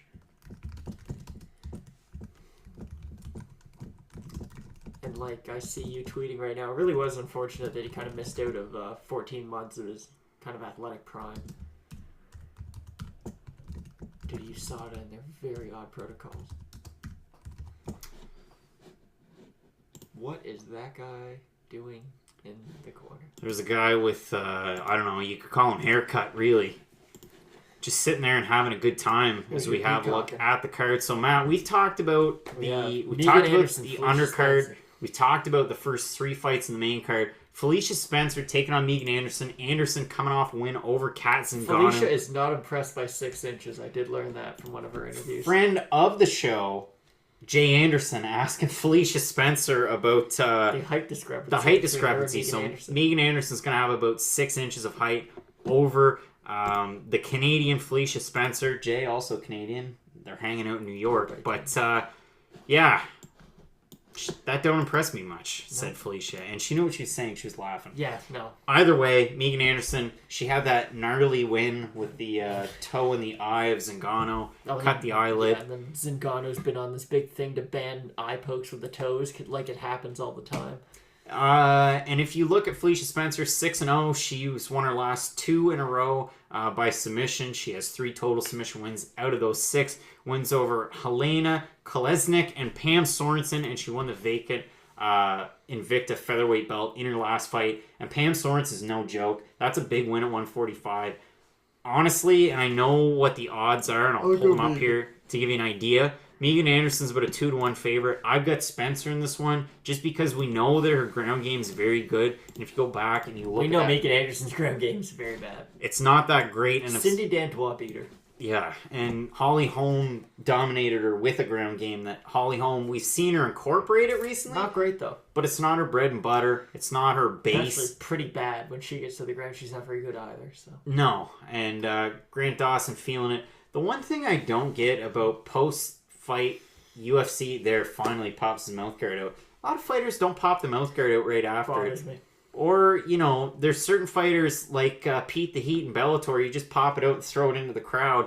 That's not For something... some lucky fan to throw it in. Yeah, like, what are you going to do? You going to boil it down and use it as your own mouth guard? I mean, you do whatever you want. Again, it's gnarly. But, yeah, untaken Felicia Spencer against Megan Anderson. You look at our co-main, Shoeface taking on Ian Heinisch. Matt, you talked about it. I mean, it's kind of like they should make a movie about Ian Heinisch. I know he had the article in the Players Tribune, which is really cool. And if you get a chance, go and read it. Crazy story. Spent time for drug smuggling in the Canary Islands. Seems like a nice guy, too. Legit seems like a nice guy. Getting into MMA super late. 12-1 as a pro. Taking on Antonio Carlos Jr. 10-2 with 1-0 contest. If you look at Heinisch, only lost Marcus Perez over in LFA. You know him. He's in the UFC. He was supposed to take on Deron Wynn, but he had to pull out due to a broken leg. So Heinisch comes into the UFC, takes on Cesar Ferreira in Brazil, and beats him. Outstruck him 90-38. Had 2 submission attempts in that one. The one thing I will give Ferreira, he went 5 of 11 for takedowns in that one. Carlos Jr., you know he's so good at grappling. 8-10 wins by submission.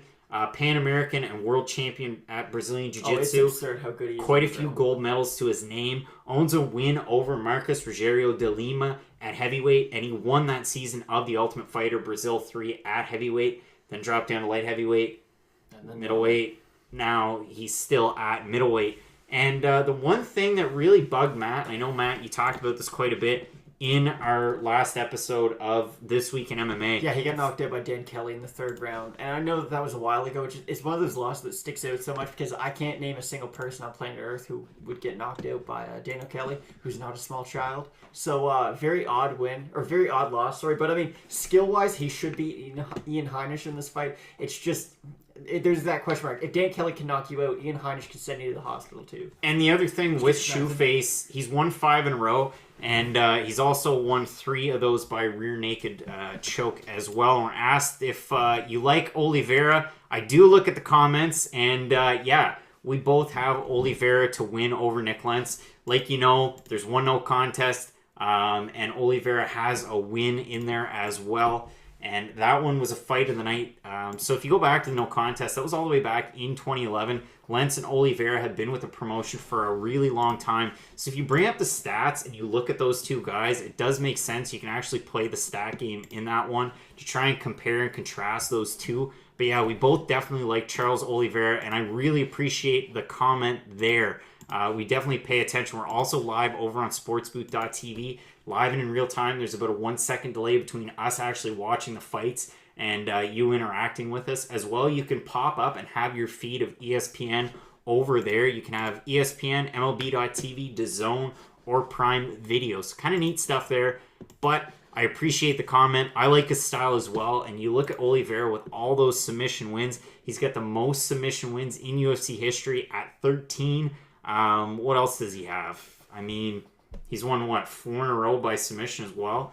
And in his career, 18 wins by submission out of out of 26 total. Only the 8 losses, and they're to the best of the best in the UFC at any weight class, really. I mean, Max Holloway, you've got all sorts of great fighters there, so really appreciate it. Oliveira is definitely one of those guys that you have to look out for. He's one of those guys that could also pop into the top 15 and get some, legit competition. You look at the last 4 too, we talked about it, but he had wins over Clay Guida, Christos Giagos, Jim Miller, and David Tamor, all by submission, and he's been on a huge roll too, so good for Charles Oliveira as well. So our next fight, Matt. We might see a backflip. It's a fun one because if you look at records, Danny Roberts, a guy who in the UFC it's been, so-so. 5-3 losses to Mike Perry, Nordine Taleb, and Claudio Enrique da Silva. All those finished losses as well. He's 5-3, like I said. And if you look at his win total, so he's 16-4. 12 of his wins are by finish, 7 knockouts, 5 submissions.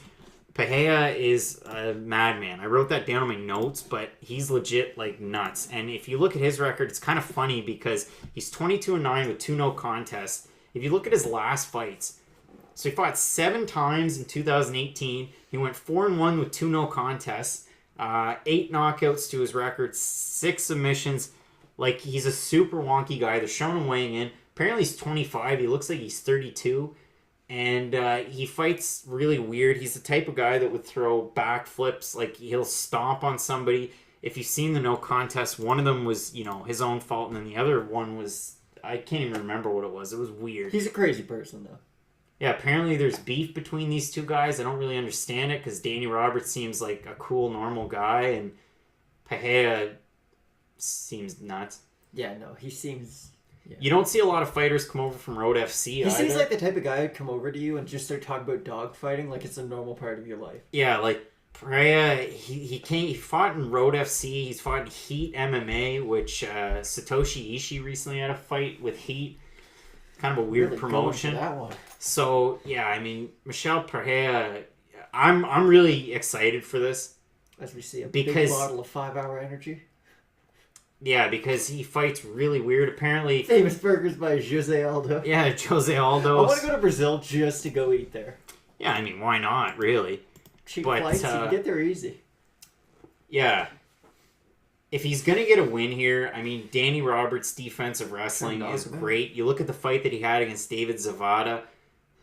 Poor Bobby Nash. Yeah, he was able to, counter all the takedown attempts for the most part. His striking's great. He's a really good pure boxer. Kind of reminds me of a guy like Leon Roberts, and we've seen with Leon too, his wrestling's gotten better. Leon Edwards. Leon Roberts when he needs to. Leon Edwards is what I was going for. But yeah, I mean, this should be a really, really fun fight. This could be a fight of the night contender if Pereira, shows up. Demolidor.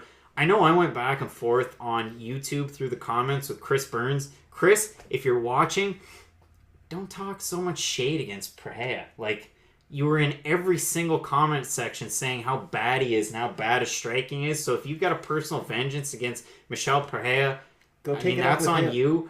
I laughed, and then you called out, integrity in YouTube comments. It's YouTube comments. Easy. I don't know where this is coming from. I'm not involved. Pereira looks like he's got backflips on his mind. Small Tai Tuivasa in his corner. He also looks like he's crying in his UFC debut. Always a good sign. Which the last time I saw a Brazilian cry in a fight coming out was Shogun Rua.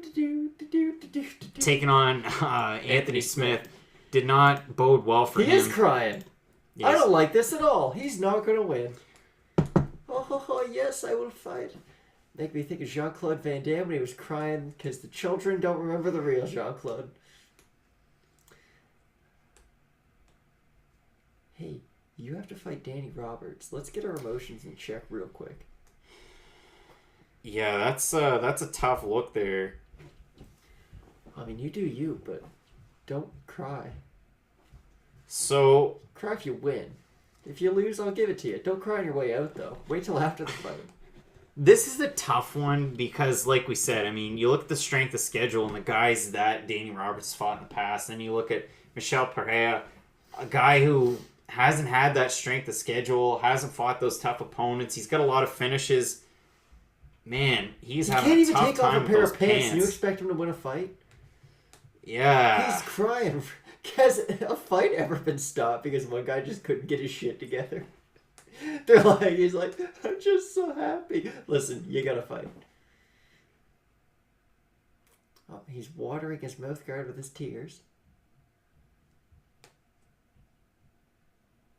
Like, I'm uncomfortable for him. I'm embarrassed. He's in a glass case of emotions.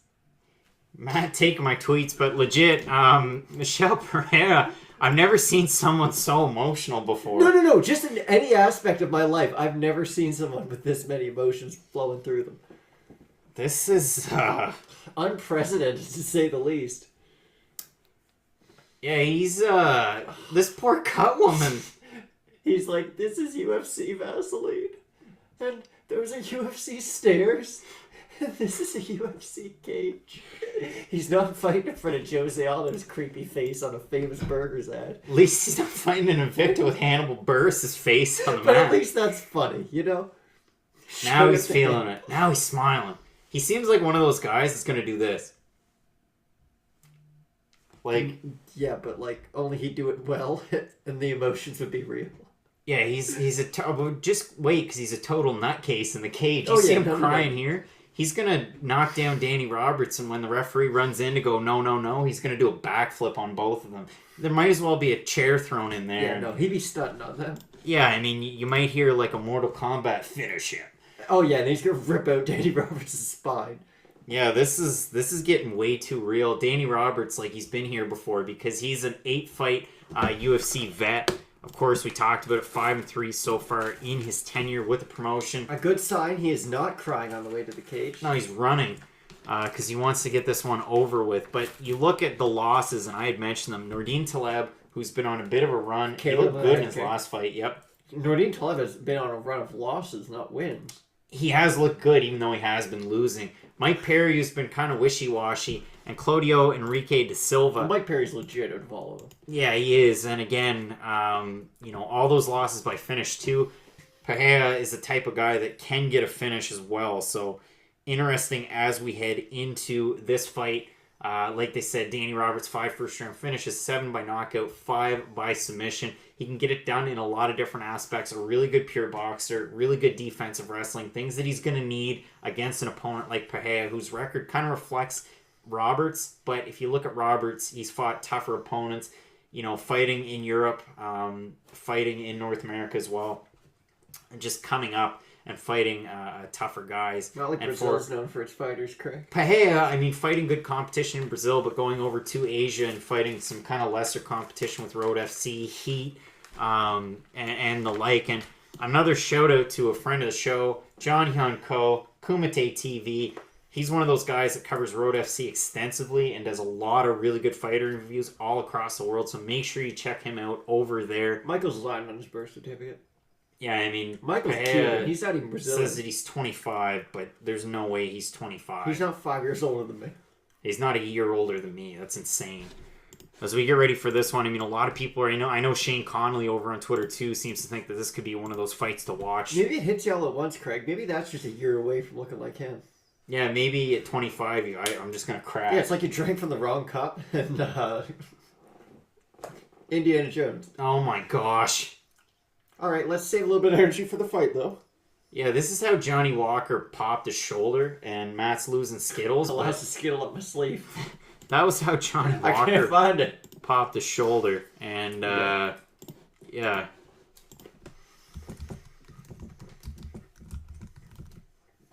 At least Johnny Walker waits till he wins.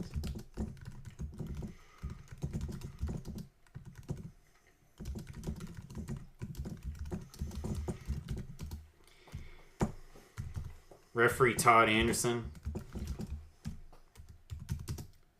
As we get ready for this next fight, we'll get you back over to our main card view. Thanks again so much for joining us here on Sports Booth over on YouTube as well. We get set for this fight between Roberts and Walker.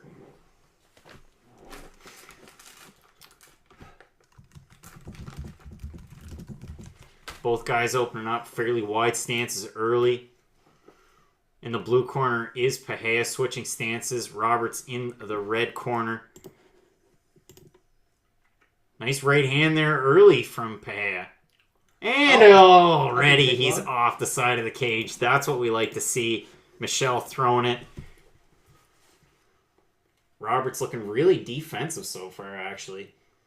Well, Craig, the fight is 40 seconds into it. Don't think you can get a full read off that. Head kick attempt there early from the English fighter. Wasn't able to land. I'm glad that the UFC signed Pereira.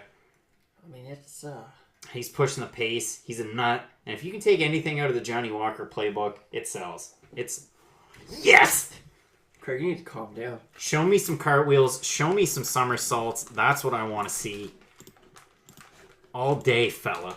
You know those things don't work in round 3, though. It's just like the old TJ Dillashaw. And you know how much... DDPO. I love... Wow, we'll find out about that after this fight. Oh, yes, the front kick attempt there from the Brazilian. Different looks from Roberts. What in the hell is he throwing? He's off the side of the cage again. You need to stop. This is the most fun I've had watching a UFC fight in a long time. All sorts of different looks. Ooh. Flying knee. Oh, he's done. Oh, my... Well, that was neat. He is like Johnny Walker, isn't he?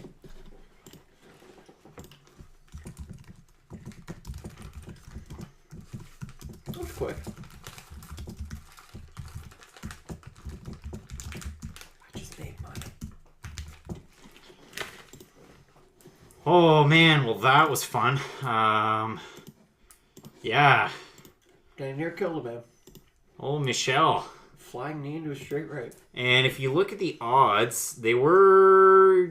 Danny Roberts is over 2-1 favorite in this one. So, yeah, that was a lot of fun. You know, everybody likes Superman punches, and... well, that wasn't one of them, Craig. You know, he threw weird things off the cage. Todd Anderson briefly wrestled with him there. Flying knee into a straight right. Flying knee. Big straight right knocking him down. Oh, man. Hey, Michel Pereira is the real deal. Well, okay, calm down. He beat Danny Roberts. That's a half-decent UFC win. And Todd Anderson coming back for Danny as he's taking out his own mouthguard. Translator agent just not having any of it. And, yeah, that was pretty cool. So let us know what you're thinking over on YouTube, over on Sports Booth. That was the Cat's Pajamas. Michel Pereira is only 25. Wow, says Nolan King. Yep. So that stuff was real wild. That was a fun fight. Certainly was. That could be a performance of the night type of finish right there. I would hope so. Nice restraint from Pereira at the end of that one. That was unbelievable. Too late. He just won by KO. What a scintillating debut. Hot damn, Pereira, you crazy violent fella. Dude's going to be an absolute star. Yeah, so to give a little bit of context, Matt, and I'm going to go back into the mentions on YouTube, because I got into a bit of an argument. So I got into an argument this week in comment sections, which I don't really do, but... Good, I would hope not. I'm going to give props where props are due. So over from MMA LOTN, Lock of the Night, over on YouTube, give him a sub. He does great jobs he does a great job breaking down the fights, has a really cool setup. And we've definitely been watching his content. So great video breaking down this entire fight card. I get into it because Michel Pereira has no heat. He has no power at all. He has no punching defense. His kicks are amateur. You're 100% wrong on that pick. MMA Lock of the Night, as professional as he is, said, all good. I respect your opinion, my man. I think the odds are a little wide considering how we've seen Roberts crumple in the past. I understand why Roberts is the favorite, but I still think there's an outcome that will see Pereira get the finish. Now, of course, I had to chime in. Said, funny, I read the comments. You're bashing Pereira in every video I've watched. I watched 4 or 5 videos. Fella, beat him down in every one. And then I was told, you think philosophical consistency is funny? You find it funny I don't accept the existence of things for which there's no evidence? Where there's humor? Why are we even talking about this? It just went way too hard. But a great debut by Pereira. We can see that he definitely does have that finishing ability over a proven guy in the UFC. And, if there is to be a Johnny Walker 2.0, maybe you've got it here. And if he gets finished in his next fight, who cares? Because that was a lot of fun. Yeah, that was a wild finish. No, good for him. Great UFC debut. Hopefully he can keep it up. Neat to see him switching stances and throwing a lot of different looks, stuff off the cage. It's tough to fight a wonky guy like that for sure. We're acting like Danny Roberts is a world beater or something. Danny Roberts wins every other fight and gets knocked out every other fight. It's not like you just beat a top 15 guy. I get it, Danny Roberts isn't terrible, but let's calm down a little bit, can't we? I mean, it was a good win by Pereira there for sure. Looking at it, I mean, 6-2 in the total strikes. And our next fight is an interesting one too, because you have a UFC debut in Charles Jourdain taking on Desmond Green, a guy who fought in the regional circuit in New England, in New York, tri-state area as well. As many promotions as he could before he got the call up to the UFC. Jourdain coming in from TKO, featherweight champ there. He's also the lightweight champ, able to win that in his last fight. And yeah, I mean, it should be fun. But Matt, you brought up a really good point. As far as the French Canadian's concerned, he's a guy that walks around at 153. It's going to be tough because Desmond Green is a pretty big lightweight. He's a big dude, so it's going to be really interesting, especially in your first UFC fight. Of course, UFC judges are real, and you fighting a guy who's far bigger than you are. It'll be a tough fight, but it should be an exciting one. Desmond Green's not really a dangerous finisher, so we'll see quite a bit of Charles in this fight at least. That's the thing for me too. I mean, you look at Charles Jourdain, and I mean, 6 wins by knockout, 3 by submission. Again, he's 9-1. The only loss to TJ Laramie, a guy who everybody was kind of thinking he might end up in the UFC, but he had a loss in his last fight and didn't get that shot. As we get to see the replay of Pereira. But yeah, I mean, it should be a good one. Desmond Green, though, yeah, definitely not a finisher. I mean, he finished Ross Pearson, but yeah, I would hope so. Out of 22 pro wins, 15 are by decision. He's 3-3 in the UFC with wins over Ross Pearson, Gleison Tebow, and a surprise, Josh Emmett there on his record, too. Losses to Rustam Khabilov, Michel Prazeres. I thought he won the Khabilov fight, to be fair, and I don't like Desmond Green at all. I think he won that Khabilov fight. It's weird. It's almost like you can't beat a Russian in Russia by decision. Odd how that works. Yeah, lost to Mirbek Taisumov, which I thought he won that fight, too. He's been screwed over twice. Sorry, I get mad. I get a little fired. Green, yeah, the fire with Desmond Green. Desmond Green, who, again, I'm not a fan of, but he's been screwed over by Russians twice. Yeah, I mean, just have a look at Desmond Green's, striking acumen there. Decent striking defense. We've seen him, too. He's fought a fair amount of wrestlers as well, like that win against Emmett, but Taisumov's wrestling's half decent. His legs are about the size of tree trunks, so you got to watch out. But his striking defense is good. And his grappling's half decent. You're not going to see Desmond Green take a fight to the ground. I don't think you're going to see Jourdain take the fight to the ground either. It's going to be mostly stand-up contest. I see it the way of Jourdain, and I think he might be able to get the finish, but where he's undersized too, might pose an issue in this one. Craig will sometimes have these hot takes where he's just like, I really hope this happens, but we all know it's not going to happen. Desmond Green's going to win this fight by decision, and it's going to be pretty one-sided. Another good point by Joey McKenna, who's following along on Twitter, says, look great, wow, what a performance, 5 fights so far with 5 finishes, and yeah, I mean, it's been a lot of fun so far. They're showing us a preview of the co-main. You got Shoeface taking on Ian Heinisch. It should be a fun one there. I mean, you got a classic striker versus grappler match up there, but it should be a decent one. The only thing you do have to worry about is the chin of Antonio I think he's Carlos going to be Jr. fine. I think he's going to submit Heinisch pretty easily, if we're all being honest. Matt thinking submission. Kind of a the late, world champion in jiu-jitsu might win by submission. Kind of a late change of opponent too, because originally your co-main was supposed to be, as is shown, Antonio Carlos Jr. ranked 12th in the UFC middleweight rankings. You're supposed to have Neil Magny taking on Vicente Luque. Finally, Vicente getting his due, getting that top fight, and yeah, had to fall apart. I mean, you can blame USADA if you want. Blame whoever. I think that's what most people are probably going to do. But yeah, I mean, it should be a decent fight. What we have replacing it as the co-main. It's kind of one of those fights that's supposed to start off the main card, but it should be a showcase. I mean, Ian Heinisch has looked good so far, and Shoeface, you know what he's going to be able to do. Yeah, poor Cesar Fajea, and the win that got Heinisch into the UFC. But no, Shoeface is really legit. If he gets the fight to the ground, it's pretty much done. And the prediction that we haven't given yet in the main event, so Rafael Dos Anjos taking on Kevin Lee. Dos Anjos, longtime lightweight champ at one point. And then, of course, you had Kevin Lee, had the fight, interim lightweight championship against Tony Ferguson. Lost that one due to a number of factors, but Ferguson, fought well. The first round was really close, and then Ferguson started to kind of claw back and get it. Kevin Lee making his debut at 170. The thing for me is that Kevin Lee, in the Iaquinta fight, you're fighting a striker. Your head coach is a striking coach. And it just looked like his game planning just didn't really work out for him. On the rise up to the top, he was able to mix his wrestling and striking, do a really good job of pulling everything together. Now it's just kind of clunky, and I know he lost his head coach, obviously, Robert Follis, but Dewey Cooper, and I was high on him for a long time, was not a good head coach to have. I mean, there's not for MMA at least. There's a lot of good gyms you could go to in Vegas. Extreme Couture is there, among others. I know he splits time Performance Institute with Cooper, a little bit at Extreme Couture, his brother Keith Lee, an MMA fighter as well. But yeah, it's just a tough one. And I mean, Kevin Lee could turn it right around and have, the fight of his life, the fight that he had against Edson Barboza. But it's just really tough to tell. And the way that it kind of sits right now, Dos Anjos beat Robbie Lawler at 170. And I know, losses to Usman and Colby Covington. I mean, two great wrestlers, but those guys are wrestlers at 170. Yeah, they're big guys. Kevin Lee's a wrestler at 155. And he didn't do bad against Covington. I mean, Covington's, a heavy wrestler, but he didn't do terrible against him. And Usman, it wasn't a good fight for RDA. Kind of whooped that ass.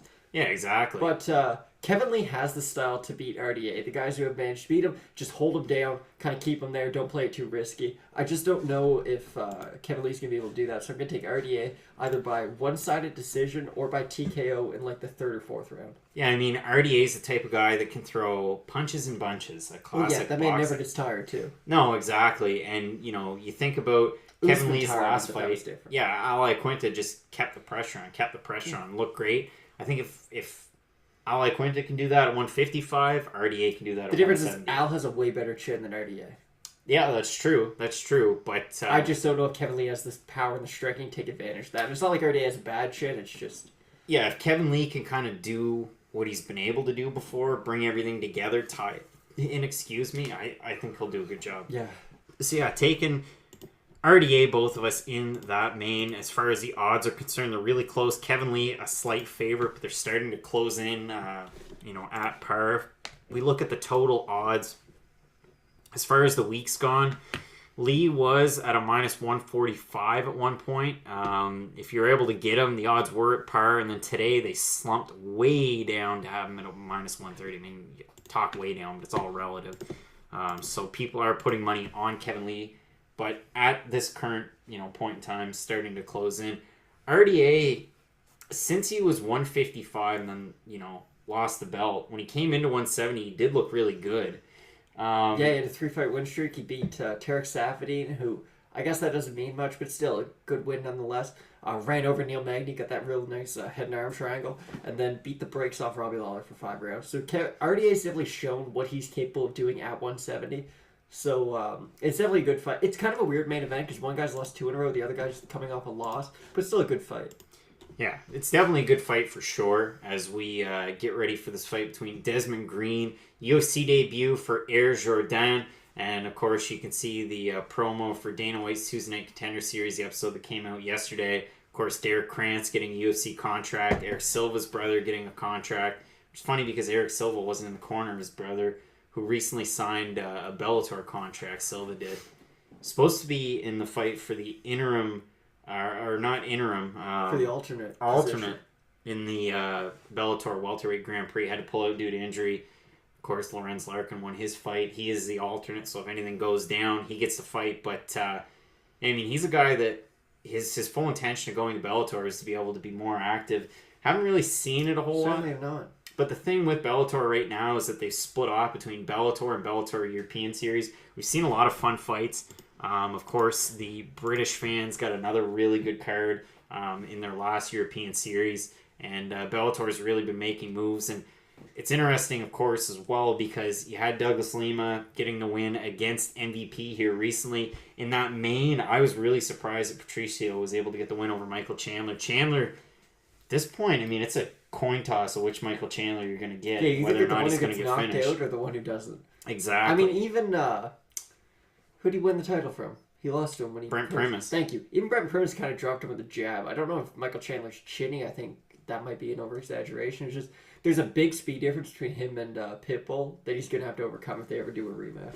Yeah, but, I mean, Bellator is really making moves. We talked about it. Naaman Gracie's going to be taking on Rory McDonald, who just fought John Fitch to a draw, which is not what you want to see. An unmotivated Rory McDonald might die if he fights Douglas Lima. Yeah, I mean, Naaman Gracie can kind of be safe because he's just going to go for submissions. He'll be okay. Now, Douglas Lima will submit you, but he's probably going to kick you in the head and then choke you out. Very violent man. It's interesting too, and I mean, Douglas Lima is not going to pity you. He's not going to just take him to the ground, try and submit him. Whereas Naaman Gracie, you look at the fight with Ed Ruth, and a lot of people have picked Ruth to win it, myself included.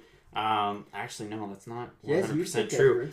Because you went back and forth 9 times. Gracie, but anyway, not really. Gracie was able to get the submission there. Looked good. Ruth, won some matches. Ruth at did ADCC. well. Just Ruth. He kept on bringing that up. Oh, I did well at ADCC for purple belts, and then he fought a real Gracie and kind of saw. Oh, I don't know anything. So we get to see Kevin Lee with Keith just Lee. Just ragdolling his brother. Keith Lee, if you watch him fight, bring it on, Keith. Yeah. He has wrestling. It's not he great. has striking. It's not great. But both Lee brothers are in the same position. They just can't get everything together. The difference is one's way better than the other, and one's in the UFC. One's in Brave Combat Federation, which is good. One's 3-3, and yeah. one's it's a big difference. Yeah, Kevin's definitely the better of the Lee brothers. Of course, top 155 guy. And I know what's surprising to me is that a lot of people really don't like Kevin Lee online. I like Kevin Lee. A lot of speaks people very well. A lot of people don't like the cockiness, I think, but still. Very good fighter. Extremely talented. Very good at most aspects of MMA. Should be a great fight. I'm actually really looking forward to this main event. Yeah, I think, keys to victory from our last fight so far, if you cry on the way to your first UFC fight... You're probably going to beat the brakes off somebody. Charles Jourdain might as well just cry. I mean, yeah. Let the tears fly, man. As we're getting more Kevin Lee highlights, which... choking people out. Yeah, you know what's funny? In the build-up to this fight, there hasn't been much about RDA. At all. No, he's got a mustache now. An RDA flying under the radar, I feel like that's a good RDA. Let's focus on him. Let him train with Perillo at Ruka. All sorts of great training partners to deal with. And if you got to go over to Kings... Like Kylan Curran. And Curran, yeah. Ashley Evans-Smith, great training partners for yeah. RDA. But, I mean, I feel like he's, got an advantage there. Let Kevin Lee, soak up the spotlight. And, a nice RDA that looks like he could be in a Western is the type that I want to see. Villain RDA is the best RDA. Charles Jourdain coming out of Quebec, Canada, making his you're going too hard. UFC debut. I'm looking forward to it. Like we said, I mean, he's one of those guys that's realistically a natural lightweight, if that. A guy that competed at featherweight over in TKO in Quebec. That's the division he kind of belongs at. It was kind of tough. If you actually watched Jourdain's last fight in TKO, he got a TKO finish. Referee Jason Herzog was refereeing that fight and let it go on for a bit long. And I will say Robin Black was spot on in the commentary saying how good of a referee Herzog is, but at the same time saying, hey, bud, end the fight. Way too many unanswered shots for the opponent in that one. Desmond Green, we're getting to see that finish over Ross Pearson. That was a really good showing from him, for sure. I mean, Ross Pearson's lost 17 fights in a row. Yeah, we have a friend who, his dad looks just like Ross Pearson. Minus the tattoos. Minus the tattoos, and if he had, a strained knee and a bad back. Yeah, and I don't know if Ross Pearson smokes a lot of ganja, but the doppelganger certainly does. Charles Jourdain making his debut. Goodness. Charles Jordan, because that's coming out of Beloeil, Quebec. You need to stop right now. Canada. Charles Jourdain, il vient de Quebec. Might as well if you know la langue. Yeah, we can both speak it, but we don't gotta bore the people. Yeah, Jourdain. I mean, he's got the nice Canadian flag. Hopefully, he's got the red trunks. Very disrespectful of me, Charles Jordan over here. Charles Jordan. Jordan. You know that's what I'm sure they're calling him that on the... If John Anik definitely isn't. No, freaking John Anik stayed with his family for months in preparation for this. I'll give you one thing. So, covered UFC in Moncton, like we've said, but at the same time, a member of the MMAJA. So, press credentials for the UFC. And if you go on the UFC's website, for certain fighters, it's only the big ones. And I went through it today and looked up some of the bigger fighters or fighters that have been around. Yeah, you can... They basically say their names, and you can click play to hear how names are properly pronounced. So, for Daniel Malanchuk, that's one of the ones that, all right, it's pretty good to hear him say his name. O'Milly, as I call him. There's another one, like Michael Oleksiejczuk. There's a lot of Polish fighters, and their names are tough to pronounce. You just made that one up. That's not even a real person. No, he's fought twice recently. Michael. But if you go in and you look at Cowboy Cerrone, Donald Cerrone does it like this. He goes, Donald Cerrone. Donald. Cowboy. He's been microdosing mushrooms, Craig. Cerrone. It's really funny, and if you have a friend that's a part of it, maybe try and poke them, get them to play that for you. It's a neat thing. As Desmond Green dances his way on into the cage. See, we've seen bad emotions equal good results. Good emotions if I'm not mistaken, and they might show his Twitter handle, I'm pretty sure it's at Predator Toon. And I mean, he does have the Predator type hair. He'll drop his mixtape after the fight. I think that's what the Toon's for. Yeah, he's definitely... No, it's Toon, but either way. Big guy for 155. Good defensive wrestling. Good striking. Uses distance well. And we talked about those losses. I mean, good fighters. A couple of the guys that I'm surprised they make 55. Prazeres did not make 55. And Mirbek Taisumov did not make 55. Yeah, and just has tree trunks for legs. Henry Hooft in the corner. He complains too much. Yeah, he does. Hooft in the corner of Green. Second highest striking defense among active lightweights. 6 wins by knockouts, 4 first-round finishes. Also 15 wins by decision. So that's a stat that they're going to leave out. It's not a fun one, but it's one that you need to know. Craig, let the people know the 180 that you've taken on Henry Hooft throughout his coaching career. Was high on Henry Hooft as a coach. Was high on Henry Hooft. And then I went back on it. I don't know. I mean, he's good now. Wait. You went back to you don't like him? No, he's good. Okay, he's been good. I mean, with 3 world champions. Yeah, with the exception of the Chandler loss because his chin's now really come into question. Questionable. But yeah, all sorts of good fighters there. All sorts of good training partners. Even guys like Volkan Oezdemir. Kamaru. Man, tough losses. But Kamaru Usman. And Sung La. I mean, you got your one champion, double champ as we get the real particulars. The fact that Jourdain's also 23 years old, too, is telling. But like I said, long. Desmond Green's going to have 4 inches of reach. About the same in height, maybe 1.5 inches difference. But Jourdain weighed in at 153.5. Like we'd said, he's a natural lightweight. Competed at lightweight and featherweight in TKO. They let him stage it from 45 to 50 to 55. So neat to see there. Kids getting limber. Kids getting loose. I mean, all sorts of finishes. That's the most French thing I've ever seen in my life. If you look at his record, 9-1, 5 by knockout, 4 by submission. Like I said, plus 550 underdog.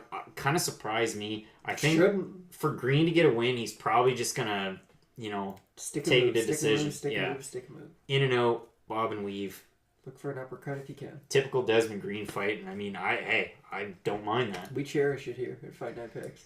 Minus 800 favorite for the man fighting at home at Rochester. One of the more prestigious venues that the UFC's ever visited. The Blue Cross Arena, making all that insurance money. Oh yeah, no, between Rochester and Utica, they're really lighting up New York. Yeah, Utica was a shame because by the main event with Jimmy Rivera and Marlon Moraes... And it lasted 10 seconds. There was like 5 fans in attendance. Yeah. But and it happens. Also doesn't help that the main event lasted a total of 14 seconds. Dan, our referees, we get started with round number 1 between Desmond Green and the Canadian making his UFC debut, coming over from TKO. Charles Jourdain. Charlie boy, as we like to call him. We've already got strikes, so we're a little bit behind, but that's not an issue. Unless it was a knockout in the first punch. And here we go. Jourdain working out of, switching stances. You got Desmond Green. I don't know what that was. Coming southpaw. Jourdain. Nice front kick there. The oblique kick to start it early. Good head kick from the French fighter. Dude, but they're not. He's just throwing them. Actually doesn't look like a huge discrepancy in size so far.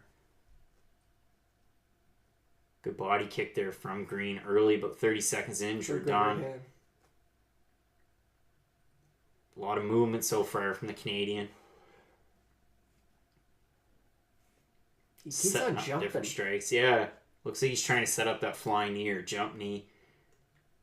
But that's more one of those techniques where you just throw and you catch them off guard with it. You don't just keep on feinting it. The one good thing that Jordan is doing is when he leads in, he's leading in with his hands and his head's back. Typically, I mean, even, you know, you might have some UFC jitters, octagon jitters. Doesn't have his head straight in. But he keeps on just jumping in the air and then getting hit. It's a terrible game plan. Nice head kick attempt. The other good thing, throwing a lot of different looks, but Desmond Green is, you know, fighting a smart fight, countering every time he gets a chance. Good left hand by Jordan. Yeah, Jordan, another nice kick.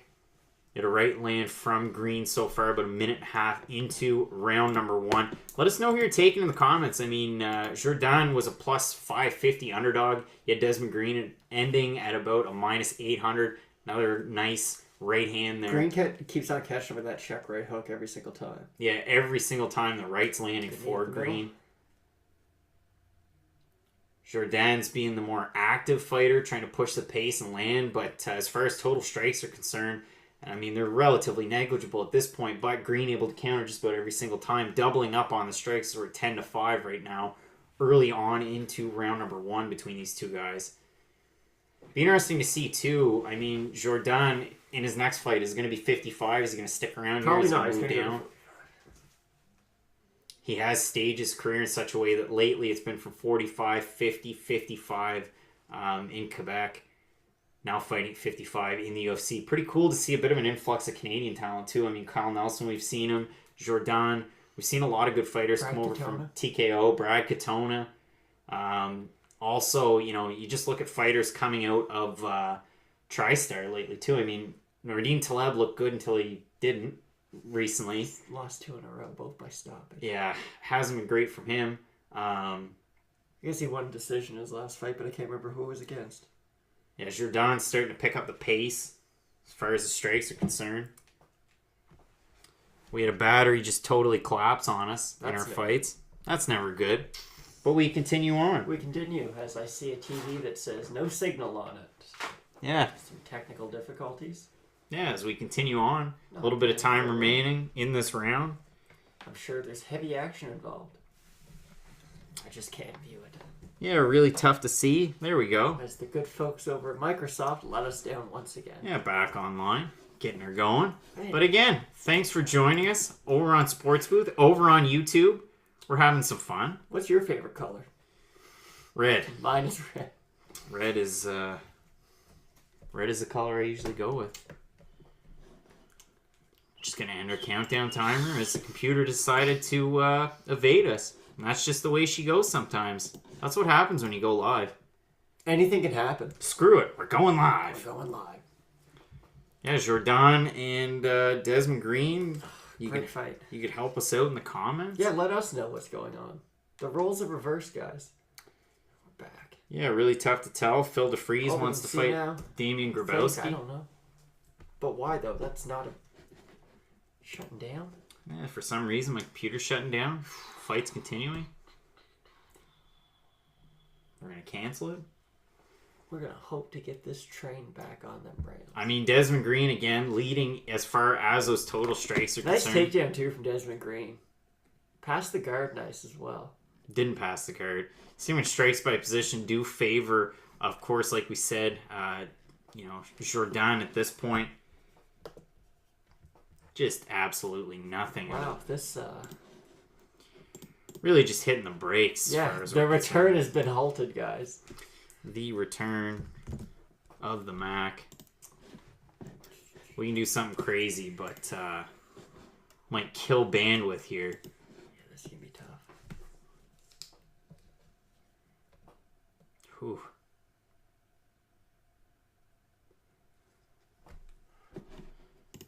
We'll get her going. We're trying. We'll get her going. Great fight so far. That's a lot of damage. Jourdan and Desmond Green. Wow. The fight was so good, they decided that we couldn't handle viewing it. You know what, Matt? I mean, what about our next fight? Like, Sajara Eubanks taking on Are we going to be able to watch it? No, seriously. Yeah, so Sajara Eubanks versus Aspinall. We all remember Sajara because she was supposed to main event MSG, even though she has a 4-2 professional record. She likes to complain a lot on Twitter. She's missed weight multiple times and then bragged about making weight at a weight class above her own, so she's gaining a lot of fans. What else is going on with Sajara? Anyways, coming off a big win over Roxanne Modafferi. Yeah, but it wasn't because she got real tired at the end. She's fighting a much bigger woman with a much better ground game, much better striking, just really a better version of her own game, and like we said, much larger. And Aspen Ladd really seems to be kind of like the next big thing in that division. She has ruthless ground and pound, good wrestling, great grappler, and I think that this is a fairly easy win for Aspen Ladd personally. Yeah, I mean, crowd might be out for Desmond Green. Last time UFC started with 5 straight finishes was the Ultimate Fighter 26 finale. And yeah, I mean, first 6 fights. Everybody getting concussions. Looking at Bilal Muhammad's picks, if you want to go over those just quickly. Okay, so what's Bilal up to? He's got Desmond Green in this. He's got Aspen Ladd next. He's got Davy in the next fight. Charles Oliveira with Chinte Luque. Megan Anderson, but he's not good at drawing. Carlos Jr. and Kevin Lee. Those are Bilal Muhammad's. And he typically makes pretty good picks, too. Yeah, he's lost me some money, but we'll get him back. Yeah, Bilal Muhammad, definitely a guy to watch at 70. Oh, great fighter. Fun guy to watch. Got good fights. Jourdan taking on Desmond Green. Like I said, we had the computer shut down. As far as the strikes are concerned, quite close here so far to start this one between the two guys at 55. Round 1, Desmond Green, I think. He really controlled the pace till the screen went black. And, yeah. Thoughts, questions, comments? Pretty much the way that it went. And apologies, but again, this type of thing can happen when you're doing live TV. Exactly. Anything can happen.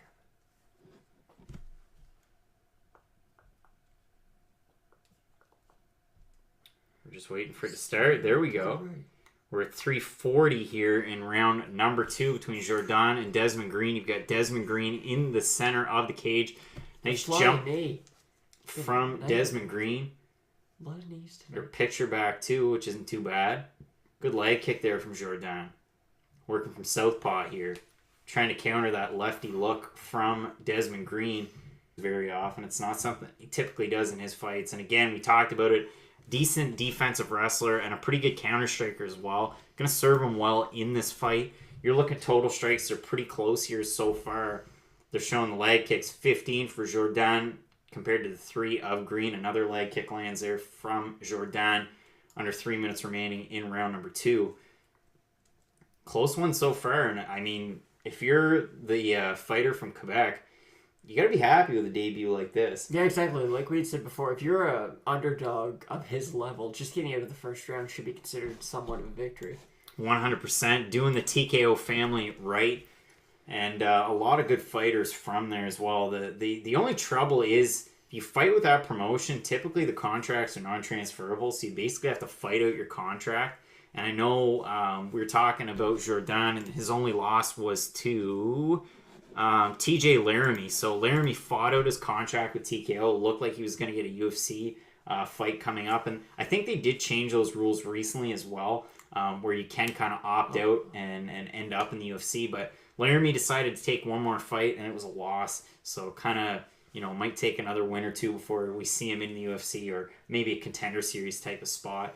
But surprised that they haven't brought the Contender Series up to Canada yet. Yeah, it's really odd. It kind of seems like the logical next step almost. Rather not Contender Series, but looking for a fight. I mean, I know it's... I mean, even like bring up Performance Institute. They're building them all over the world. Why not build one in Canada? Yeah, exactly. We have seen a lot of Canadian talent recently. Desmond Green's kind of starting to run away with it at this point. He's landed a lot of really good shots right up the middle, too. A lot of power shots. Big body work, too, from him. Jourdan doing a good job. I mean, going head body, but at the same time, he's in and out and in and out. And every time... Oh, that was nice, though. Right hook to the body, left leg kick. Green's been able to land... a lot of counter shots too. Like we said from the outset as well, I mean, 15 wins by decision from Desmond Green. Kind of been par for the course. Good shot by Green.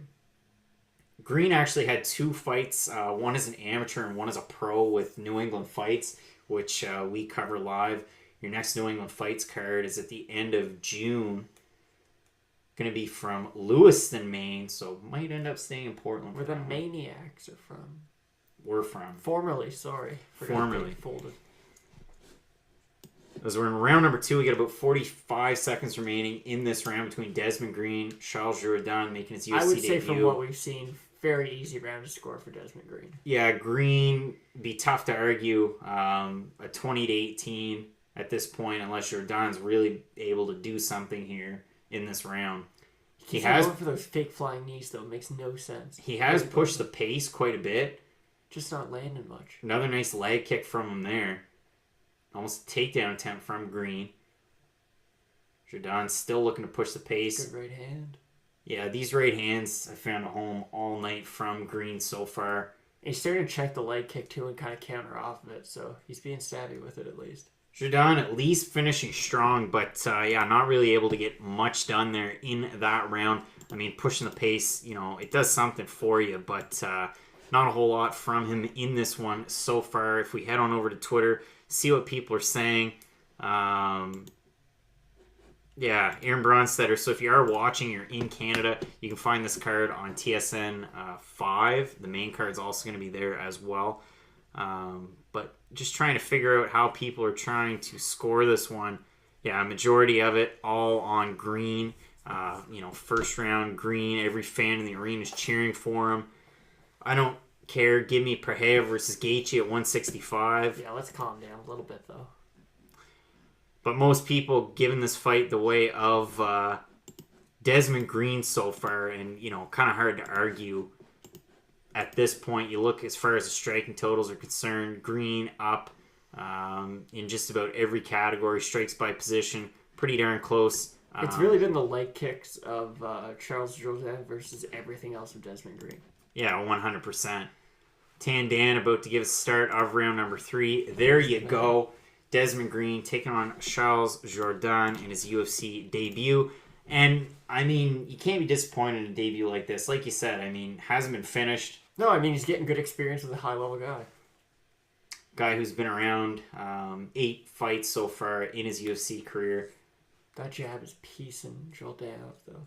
Yeah, every time he tries to go in, now you can kind of see that height difference. Desmond Green going in hard, and Jourdain looking like Justin Gaethje. The only difference is he wasn't pushing forward, he was backing up. Surprised that Desmond Green hasn't pushed the pace like that, because you see him landing strikes when he does decide to do it. Yeah, when he's pushing forward real hard, he's landing really good body shots, too. And Jourdain just kind of has to, cover up, more or less. Still pushing the pace. Good leg kick. Nice leg kick. Ooh, good left hand, though, from Green. You can see the swelling on Desmond Green's front leg. Like, there's a distinct difference between those two legs. Yeah, no. Really effective with those leg kicks. The Canadian fighter there in the blue corner. Still landing, but definitely not going to get a finish like that. I think he watched too much tape of Jared Cannonier before he came into this I definitely think he can get a finish with that. I think that's his best chance of getting a finish. They're continuing to bang on the feet. We haven't seen this fight go to the ground really whatsoever. Let him bang, bro. Jourdain's still pushing the pace. Minute and a half into round number 3. Tandan watches on. Desmond Green, no stranger to a third round. He's eked out plenty of decisions. Many of which are split. Yeah, 100%. If he's going to lose, he typically loses by split as well. Jourdain moving in. Moving forward. Backing Green up.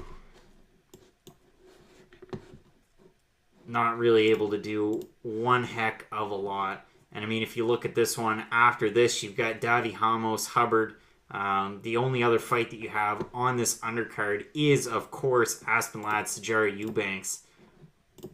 Should be a decent one at 35. Of course, Eubanks moving up. She did make weight, though, which is good to see. Oh, good.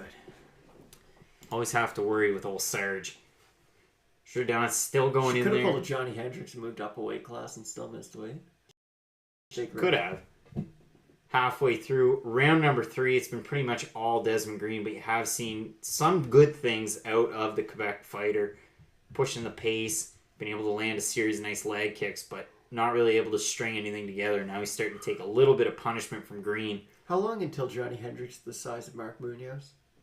That's a good question. I mean, knocked out in bare knuckle, and you get knocked out, you don't get paid. That's a real slap in the face. By Dakota Cochran.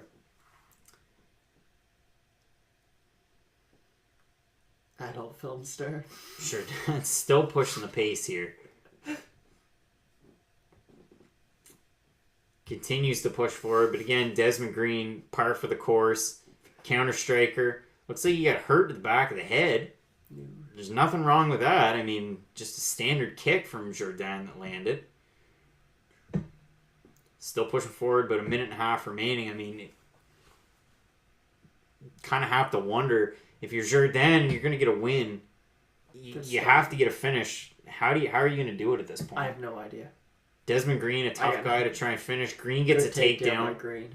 Working from full guard here. Jourdain's looked good in his UFC debut, but it's just, you're fighting a guy who's had a lot more experience than you. Realistically, you kind of like to see him in his next fight going to 45, I would think.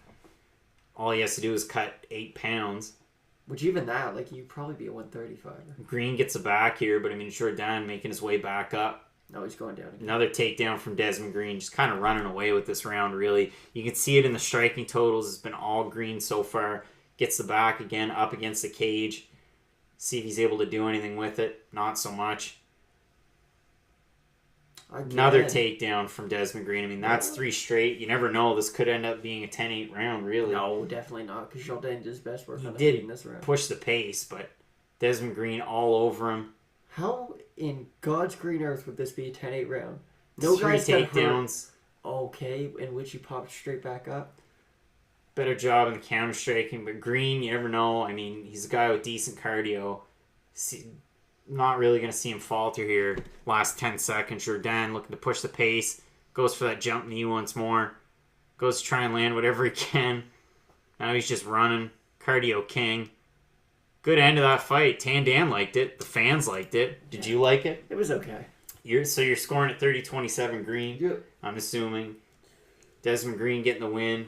Running over. I mean, hometown guy from Rochester. Fighting in Rochester. Oh, my goodness. We got one more fight on these prelims. Aspen Ladd taking on Sajara Eubanks. We've got gorillas kissing in a commercial, and this kid's watching it way too intently. This is a weird commercial. Oh, gorillas are messed up. Jack Z Ladd. Find him on PokerStars today. PokerStars.net making a deal with the UFC. You've got Johnny Walker and Daniel Cormier as ambassadors. Very strange people to pick. Yeah, especially that it was like a Brazilian deal, and they were a major sponsor for the last card. Yeah, just strike a cheap deal with Hannibal Buress and have his face on the map. Exactly. I need more Hannibal Buress in my MMA content. If Shannon Knapp can do it, anybody can do it. Getting to hear about what Chevy has to offer with new Silverados. Get them big truck guys, so. Yeah, I mean, commercial break is one of the best parts of the show. Oh, it really is. Especially when you're as high energy as we are right now. Yeah, TSN really giving us this program. They're giving us what we need right now. These commercials sustain us throughout these long streams. Getting to see what we got as far as the decision's concerned between Desmond Green and Jourdain in his UFC debut. All right, Tandan, Joe Martinez giving us the decision here. Tiny man in a suit behind them. He is a doctor.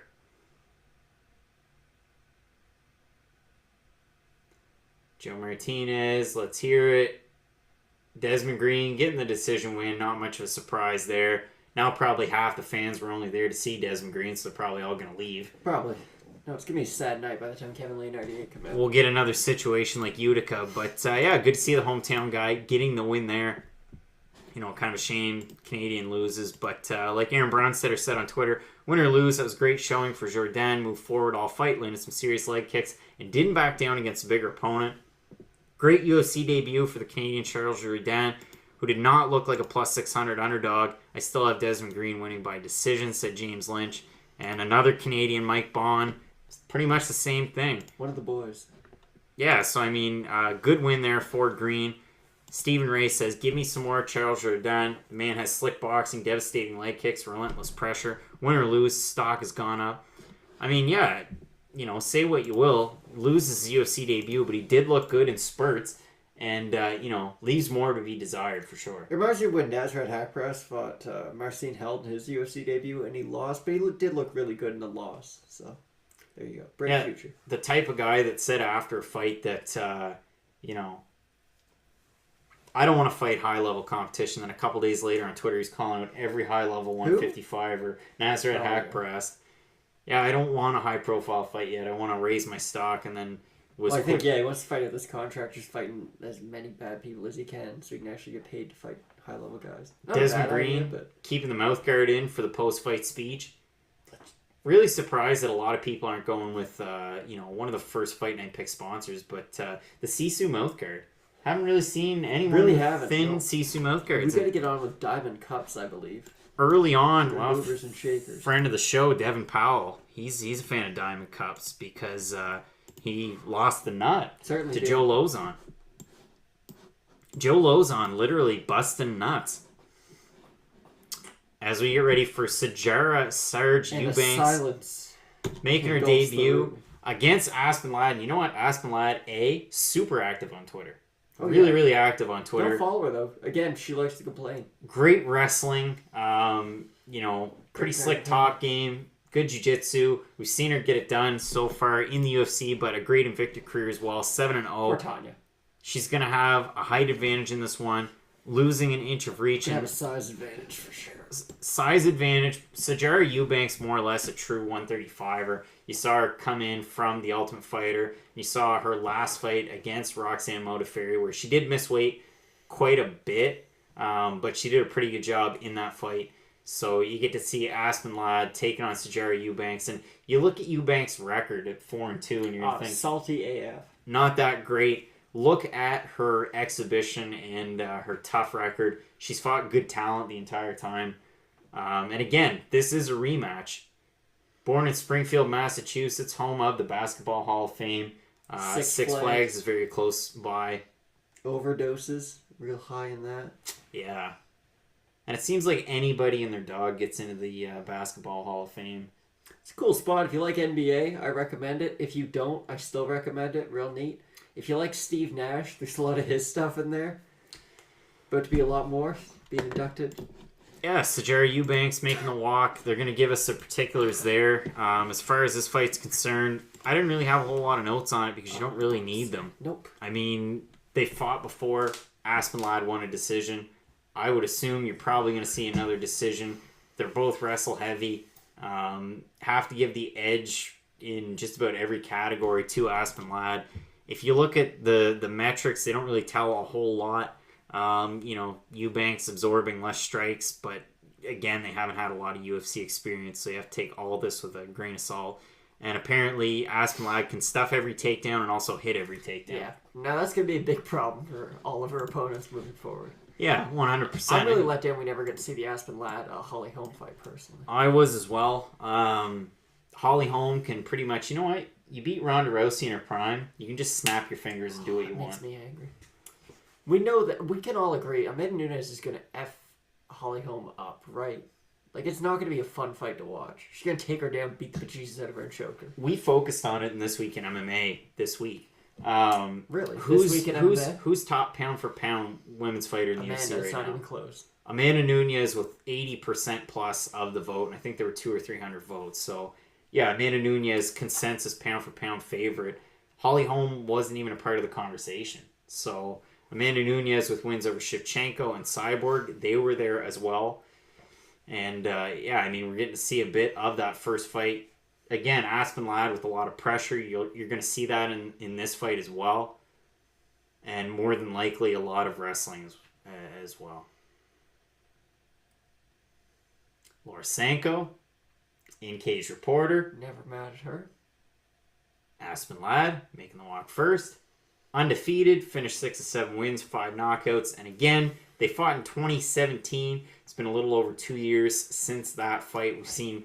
like Ladd has grown more in that time, though. Ladd got a contract from Invicta up to the UFC, whereas Eubanks fought with Invicta, then fought on the Ultimate Fighter, then came into the UFC. She was in that same season as Nico Montano, who has a fight booked. At Bantamweight too. Yeah. Because she missed weight in her last fight and couldn't weigh in. I forget who it's against.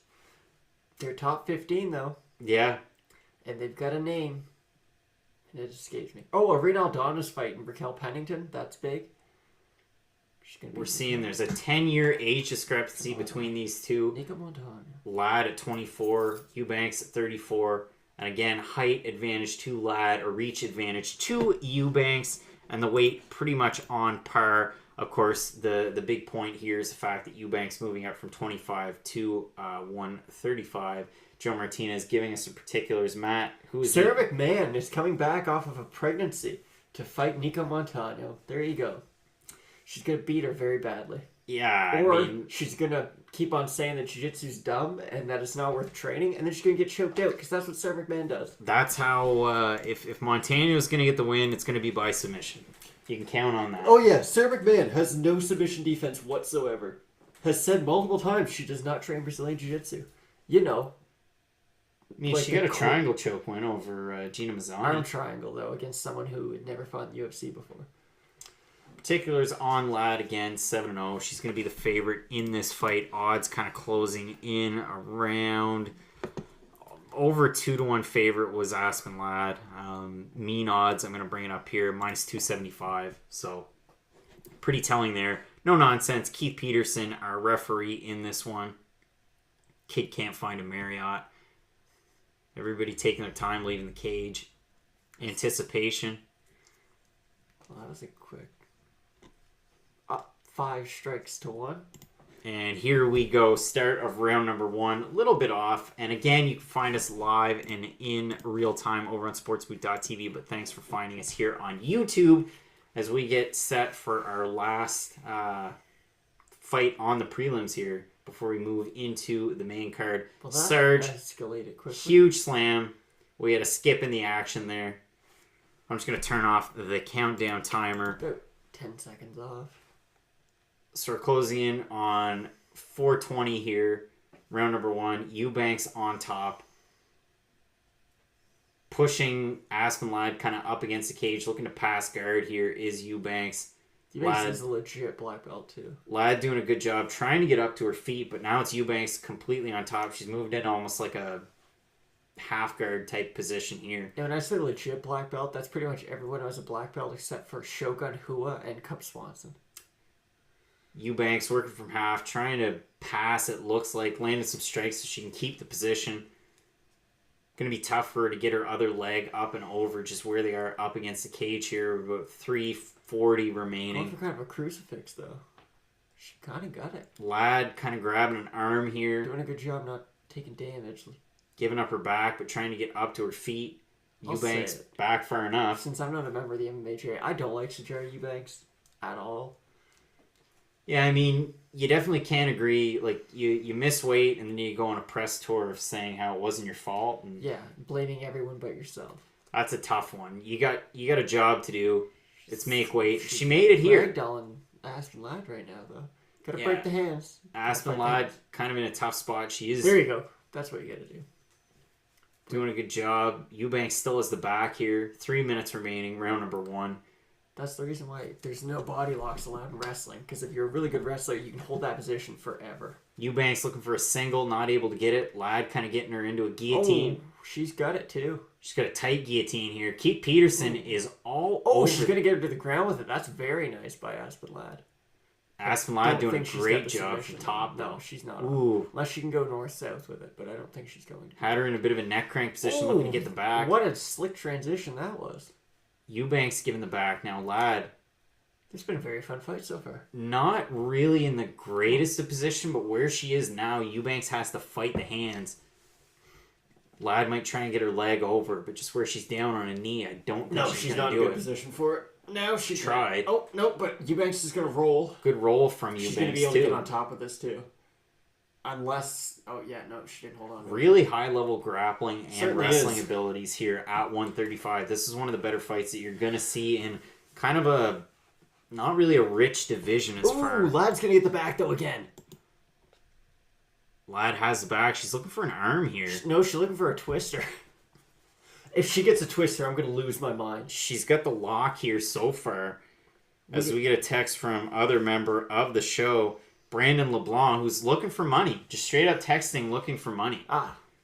Probably if he, got a job and worked hard, he wouldn't need those kinds of texts. Lad still has the back, but a minute 33 remaining. As you're saying, I do like Eubanks, black belt for sure. Agree with you there, and thanks for joining us. Lad trying to throw some strikes here. We all know her ground and pound, how vicious it is. Doing a good job coming back after Eubanks kind of had a strong start. Yeah. Looking for a takedown of her own. Wow. This is a good one so far. High-level stuff, like we said. About a minute 10 remaining here. Round number 1. Trying to go palm to palm from an odd position is Aspen Ladd, but you got to throw whatever you can when you're in a position like this. Trying to keep it, looking to get the back, fighting the hands here, rolls into another one. Interesting choice there. Looks like she's high. Yeah. She's almost too big for the back. That's a problem some people do have. We saw that with Anthony Pettis when he fought Dustin Poirier. He got the back once, but he was almost like too tall and too lanky for it, so then Dustin was able to spin his guard and elbow him. Aspen Ladd here, throwing some good looks. This is going to be a tough round to score if you're a judge. I think Ladd's been able to kind of come back, but it definitely wouldn't surprise me if Eubanks won this first round. Really fun fight, though, so far. High-level stuff. Ladd still has that position. Eubanks kind of pushed up against the cage. Just kind of holding hands. It's a wonky spot to be in. You got to be, just throwing a punch over the top. Eubanks really throwing here. Oh, caught her with some good shots. Ooh, she is really piecing her up. On fire. Aspen Ladd's eating a lot of shots. Knockdown there. No, that's not knockdown, Craig. She just grabbed the leg. Sajara Eubanks. Definitely won that round. Yeah, Sajara Eubanks finished strong there, and I think that might have won her the round as well. That definitely wasn't a knockdown, though. Don't get that in your mind for 1 second. Like to know what you're thinking there on YouTube over on Sports Booth. She caught a kick, then she fell. That's not a knockdown. Interesting end of the, that round. End of a round, yes. Be interesting to see how the judges score that one, too. I don't know about you, but when I have a friend who mentions the hoppiness of beer, I don't believe their friend anymore. That's kind of where the relationship ends. No, we're getting to see these great commercials. Hyundai. Making good vehicles. I believe they're a Japanese brand. They're from Korea, man. A little racist by me. I apologize. Way to go, Mike Goldberg. I'd love to listen. I'm sure it's a beautiful country. Interesting fact, South Korea, a cheap travel destination. You probably wouldn't have thought of that. I would have thought it would have been expensive. It's not, though. It seems like a destination. Oh, I would like to go very much. We get started. So, if there's any South Koreans out there. We get started for round number 2 between Eubanks and Aspen Ladd. As Craig helps his They're showing a tired Sajara Eubanks. But she really ended that round quite strong. As Craig throws out a buoy to his friend who's drowning. Ladd opening up. I mean, Eubanks just doing what she did at the end of the round. Putting together some combinations. I know we make fun of Justin Gaethje's striking defense, but at least he blocks punches. Aspen Ladd blocks them just with her head. Yeah, that's it. Round number 1 was really close because you had the takedowns from Ladd. There was a lot of top time. She attempted a few submissions. She did a good job. But Eubanks, the early slam, ended the round quite well. I mean, you see her, as far as the striking totals are concerned, she's well ahead of Aspen Ladd. Both of them possess really good wrestling, and 35 is definitely the home for the pair as well. Aspen Ladd, I mean, UFC's kind of riding high with her. She's going to be the eventual title challenger. She was supposed to get that spot too, and then Holly Holm came in, like I said, went, "That's mine. I'll take that." I like Holly. Eubanks with her back up against cage. Ladd's got one underhook. Could end up seeing one of my favorite positions, the old whizzer. Looking like we're going to the wrong side to get that, though. You can have whizzers on both sides. Ladd looking to wrench the position here. Whoops. Got a nice wrist lock. Good defensive stuff here from Ladd. Back up against the cage. They continue to switch positions. Referee Keith Peterson all over the action. No nonsense. Ooh, nice throw there from Ladd. Ends up in side control. Great position. Good spot with Eubanks. Your knees up high. You're not really... It's going to be tough to get a sweep here. Ladd with those knees. Classic 2009, just UFC type fighting. People who use knees in side control, if it's 2018 or 2019 rather, are the same type of people that say they train UFC. You don't see it as much. Those long knees where you used to have all that time to just throw a nice long knee. You don't see that anymore. Aspen Ladd looking to make the pass here. This is Fight Night Picks episode 73, titled Craig Rambles. Pretty much into top mount here too. This is a tough position with about half the round remaining. Got the legs popped here. Very could be. Ooh, Eubanks doing a good job. Yeah, she exploded out. And again, Ladd big to be in a back position. Time, nope. She's far enough down where her hips are down, so she gets position. She's sitting her down too. I know I keep pointing up, but you know we're watching from top position. Palm to palm. Hard to see with Keith Peterson here. Eubanks doing a good job getting out of these positions. Go like this and wrench their head. Yeah, Eubanks has done a great job getting out of these difficult positions so far in this fight. And very entertaining fight. Ladd does have good cardio, so that's one thing you're going to get to see out of this one. Really, really high level grappling between the two. But 1:45 remaining in round number 2. Aspen Ladd, Sajara Eubanks, Ladd. Ooh, she's got it that's in. it. Nope. She can go hands over. Sajara Eubanks doing a great job. Got some submission defense. I'll give her that much. Aspen Ladd now in half guard here. I mean, Eubanks just getting out of every bad position she's been in so far. Slippery than snake in oil. This has been a great display from Sajara Eubanks.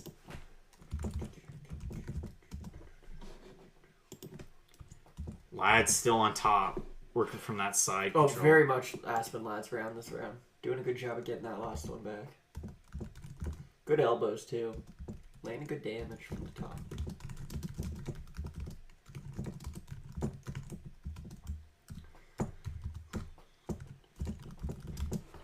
For Sajara Eubanks, I mean, this round's been all Ladd so far. Would you be scoring this? Not a 10-8. No, would you be scoring it 19-19 so far, headed into the third round? Yeah, I think that's more than safe to say.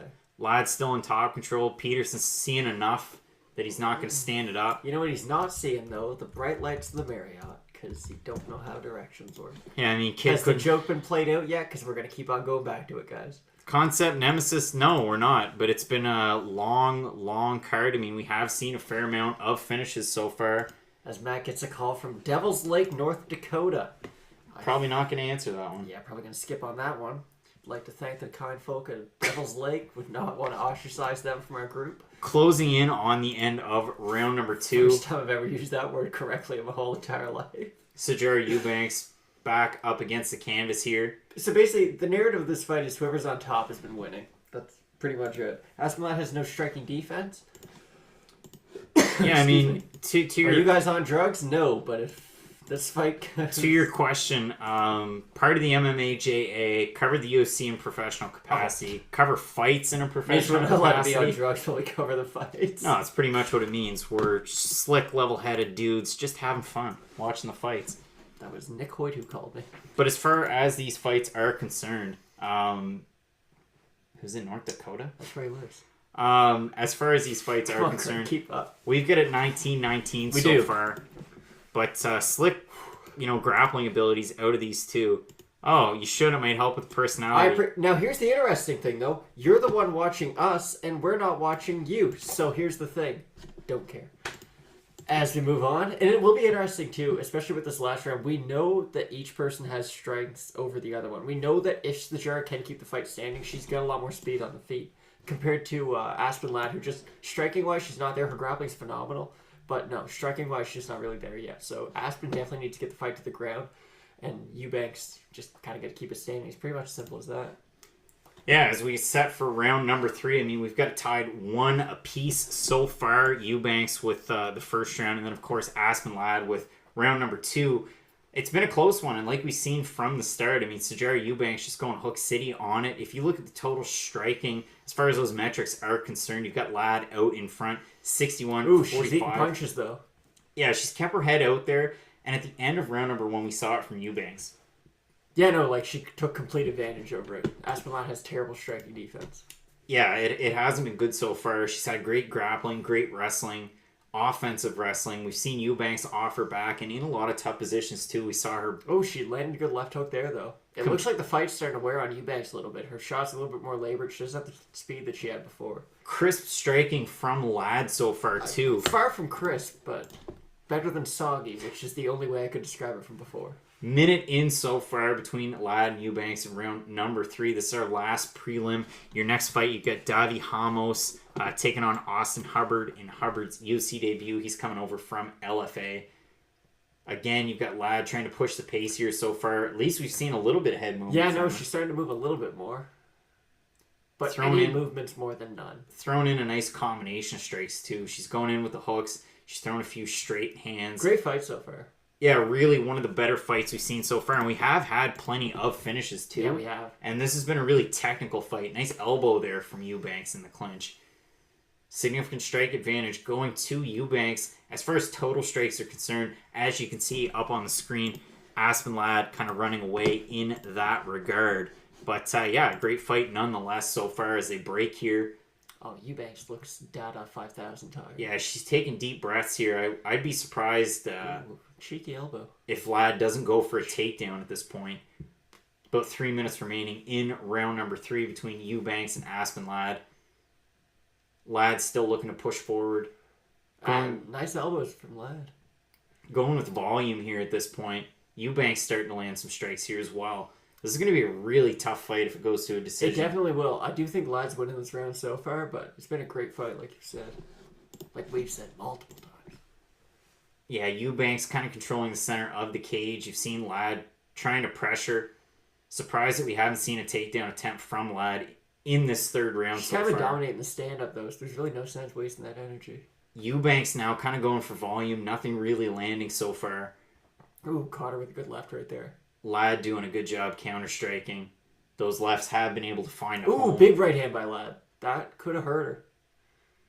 Strikes landed from Eubanks as well. Yeah, Sajara's just like drunken brawling has been working. Both of them, kind of landing strikes here. Eubanks doing a good job. Able to find a home for that left in this one has been Eubanks. Ladd still pushing the pace. Eubanks starting to pull away, but as you can see from the total strikes, Ladd well ahead here in this third round. Ladd, again, with that octagon pressure, depending on how you go to the judges' scorecard, it all depends on how I think Ladd, if this round keeps on going this way, I would definitely give it to Aspen Ladd. Eubanks still kind of countering here. Be interesting to see what we do get. Ladd still pushing. Again, surprised that we haven't really seen a takedown. Yeah, I know. We saw her with that distinct advantage, on the ground. Eubanks doing a good job. She was in a lot of tough positions. You saw, palm to palm at one point. You saw her laid out totally flat, able to sprawl out of it. Takedown attempt. Ladd the cage. Going for the takedown. Eubanks with her back up against the cage. Might see some knees here. Over under for both women. Minute remaining here in round number 3. Keith Peterson looking intently. You've got Eubanks with her back up against it. Ladd kind of neat, looking for the footing there, but we didn't see any foot stomps. Just something that we don't see all that often in the UFC. Ladd trying to go for the old judo throw here. Wonder if we might see it. Eubanks with her back up against the cage still. About 30 seconds remaining in round number 3. Ladd, like we said, pulling ahead as far as total strikes are concerned, almost 20 more in that striking total. If we move down, you look at the submission attempts by way of the red corner. Of course, that's Aspen Ladd. Eubanks with more passes, but we saw, a better job there. And you can see, as far as the targeted head strikes, more by way of oh my goodness, they're Eubanks. Just throwing Holloway like llama style. Jesus Christ. Absolutely going for it. That was a lot of fun. Let's calm down, guys. Sajara, you lost that fight. That's going to be a tough fight to score. It will be. That's going to be a really tough one. Rounds 1 and rounds 3 were really close, with Ladd taking round number 2 for sure. We know that. Matt getting excited at the end of that one. We're 9 hours today, Craig. We're going to have to see how this one shakes out. But again, thanks everyone for joining us on YouTube and on Sports Booth. We can't all be oozing with personality like Concept Nemesis. Oh yeah, great name. Concept Nemesis having a great time on YouTube. You know what? Constructive criticism. I guess. I don't know. I was just going to make fun of him, but okay. Yeah, so we get more commercials for Scott's Weed Be Gone. Weed Control. Kills weeds, not lawns. And then, of course, Golf Talk Canada. Listen, you can't miss it. You got to use your weed, killing products on the golf course. So, they go hand in hand. Makes it look real nice. You could see a Johnny Walker ad there. I mean, you had Johnny Walker 2.0, Michelle Perret earlier on tonight. How they have not signed Johnny Walker to start peddling Johnny Walker, I do not know. Hey guys, get your shit together and sign Johnny Walker. You got Max Holloway going to Jameson hanging out. You got Conor McGregor with his own. You got hand-in-hand promotion with the crazy Brazilian. Exactly. Can he speak all that well? Not really. But he has fun. Is he batshit and sing? Very much so. He likes to have fun. He does. And that's what you need. He likes to pod. It's going to be interesting to see what we get for a decision here. Certainly will be. I'll say split decision, Aspen Ladd. I hope it goes that way. Because again, we've been over this. I'm not a fan of old Sajara. Yeah, I mean... Sajara, I brag about making weight even though that's a part of my job. Eubanks threw it on out there in the end of the first and the end of the third. That's what's going to make it tough as far as the judges are concerned. Joe Martinez giving us our decision. Looks like it's going to be a split. Because of course. You got one judge thinking Ladd. You got one thing in Eubanks. You got Ladd coming out on top. Aspen Ladd moves to 8-0. Unanimous. Hopefully now she gets her title shot. I mean, not after that. Okay, hold up. We've got Jermaine Durandamy should be ahead of her. As much as I don't like Jermaine Durandamy, she deserves the shot ahead of her. She's ranked number 1. She's beat the woman who's challenging for the title right now. GDR, sorry. Aspen Ladd, just, I don't know, it was good, but it wasn't a great performance. Yeah, so I mean, you look at the main card, first fight, you got Davi Ramos taking on Austin Hubbard. You got Charles Oliveira taking on Nick Lentz. You've got a weird fight with Vincente Luque taking on Derek Krantz. Then it's Pam Sorensen, Felicia Spencer, who fought Pam Sorensen, taking on Megan Anderson. In the co-main, Antonio Carlos Jr., a.k.a. Shoeface, taking on Ian Heinisch. And in the main event, RDA taking on Kevin Lee. Thanks for joining us. We're going to enjoy the main event on our own. We're going to grab some food. We're going to have some fun. So thanks for joining us. And we'll be back for another Fight Night Picks main card, whatever you want to call it, fight companion, live event companion. So thanks so much for joining us. Have a fun night enjoying the fights. Fight Night Picks is brought to you by Strikeforce Energy. Head on over to the website, strikeforceenergy.com. If you enjoy the flavor of freedom, the company's veteran-owned and everything's made in America. They've got great apparel. You can turn any 16.9-ounce beverage into an energy drink. There's no sugar, no calories, no stirring, or no shaking required. They also have a line of different products as well as Strikeforce coffee. So it's brought to you by Spretzbox. Head on over to the website, spretzbox.com. All you have to do, click to get started. You can either order one of their boxes that has over $100 in value, or maybe you're interested in a single item, like these great socks. So click on them, add them to your cart, head on over to the checkout, and then all you have to do is enter in the promo code FNP as follows here. You'll save 10% off your first box or your complete first order. That's Spretzbox.com.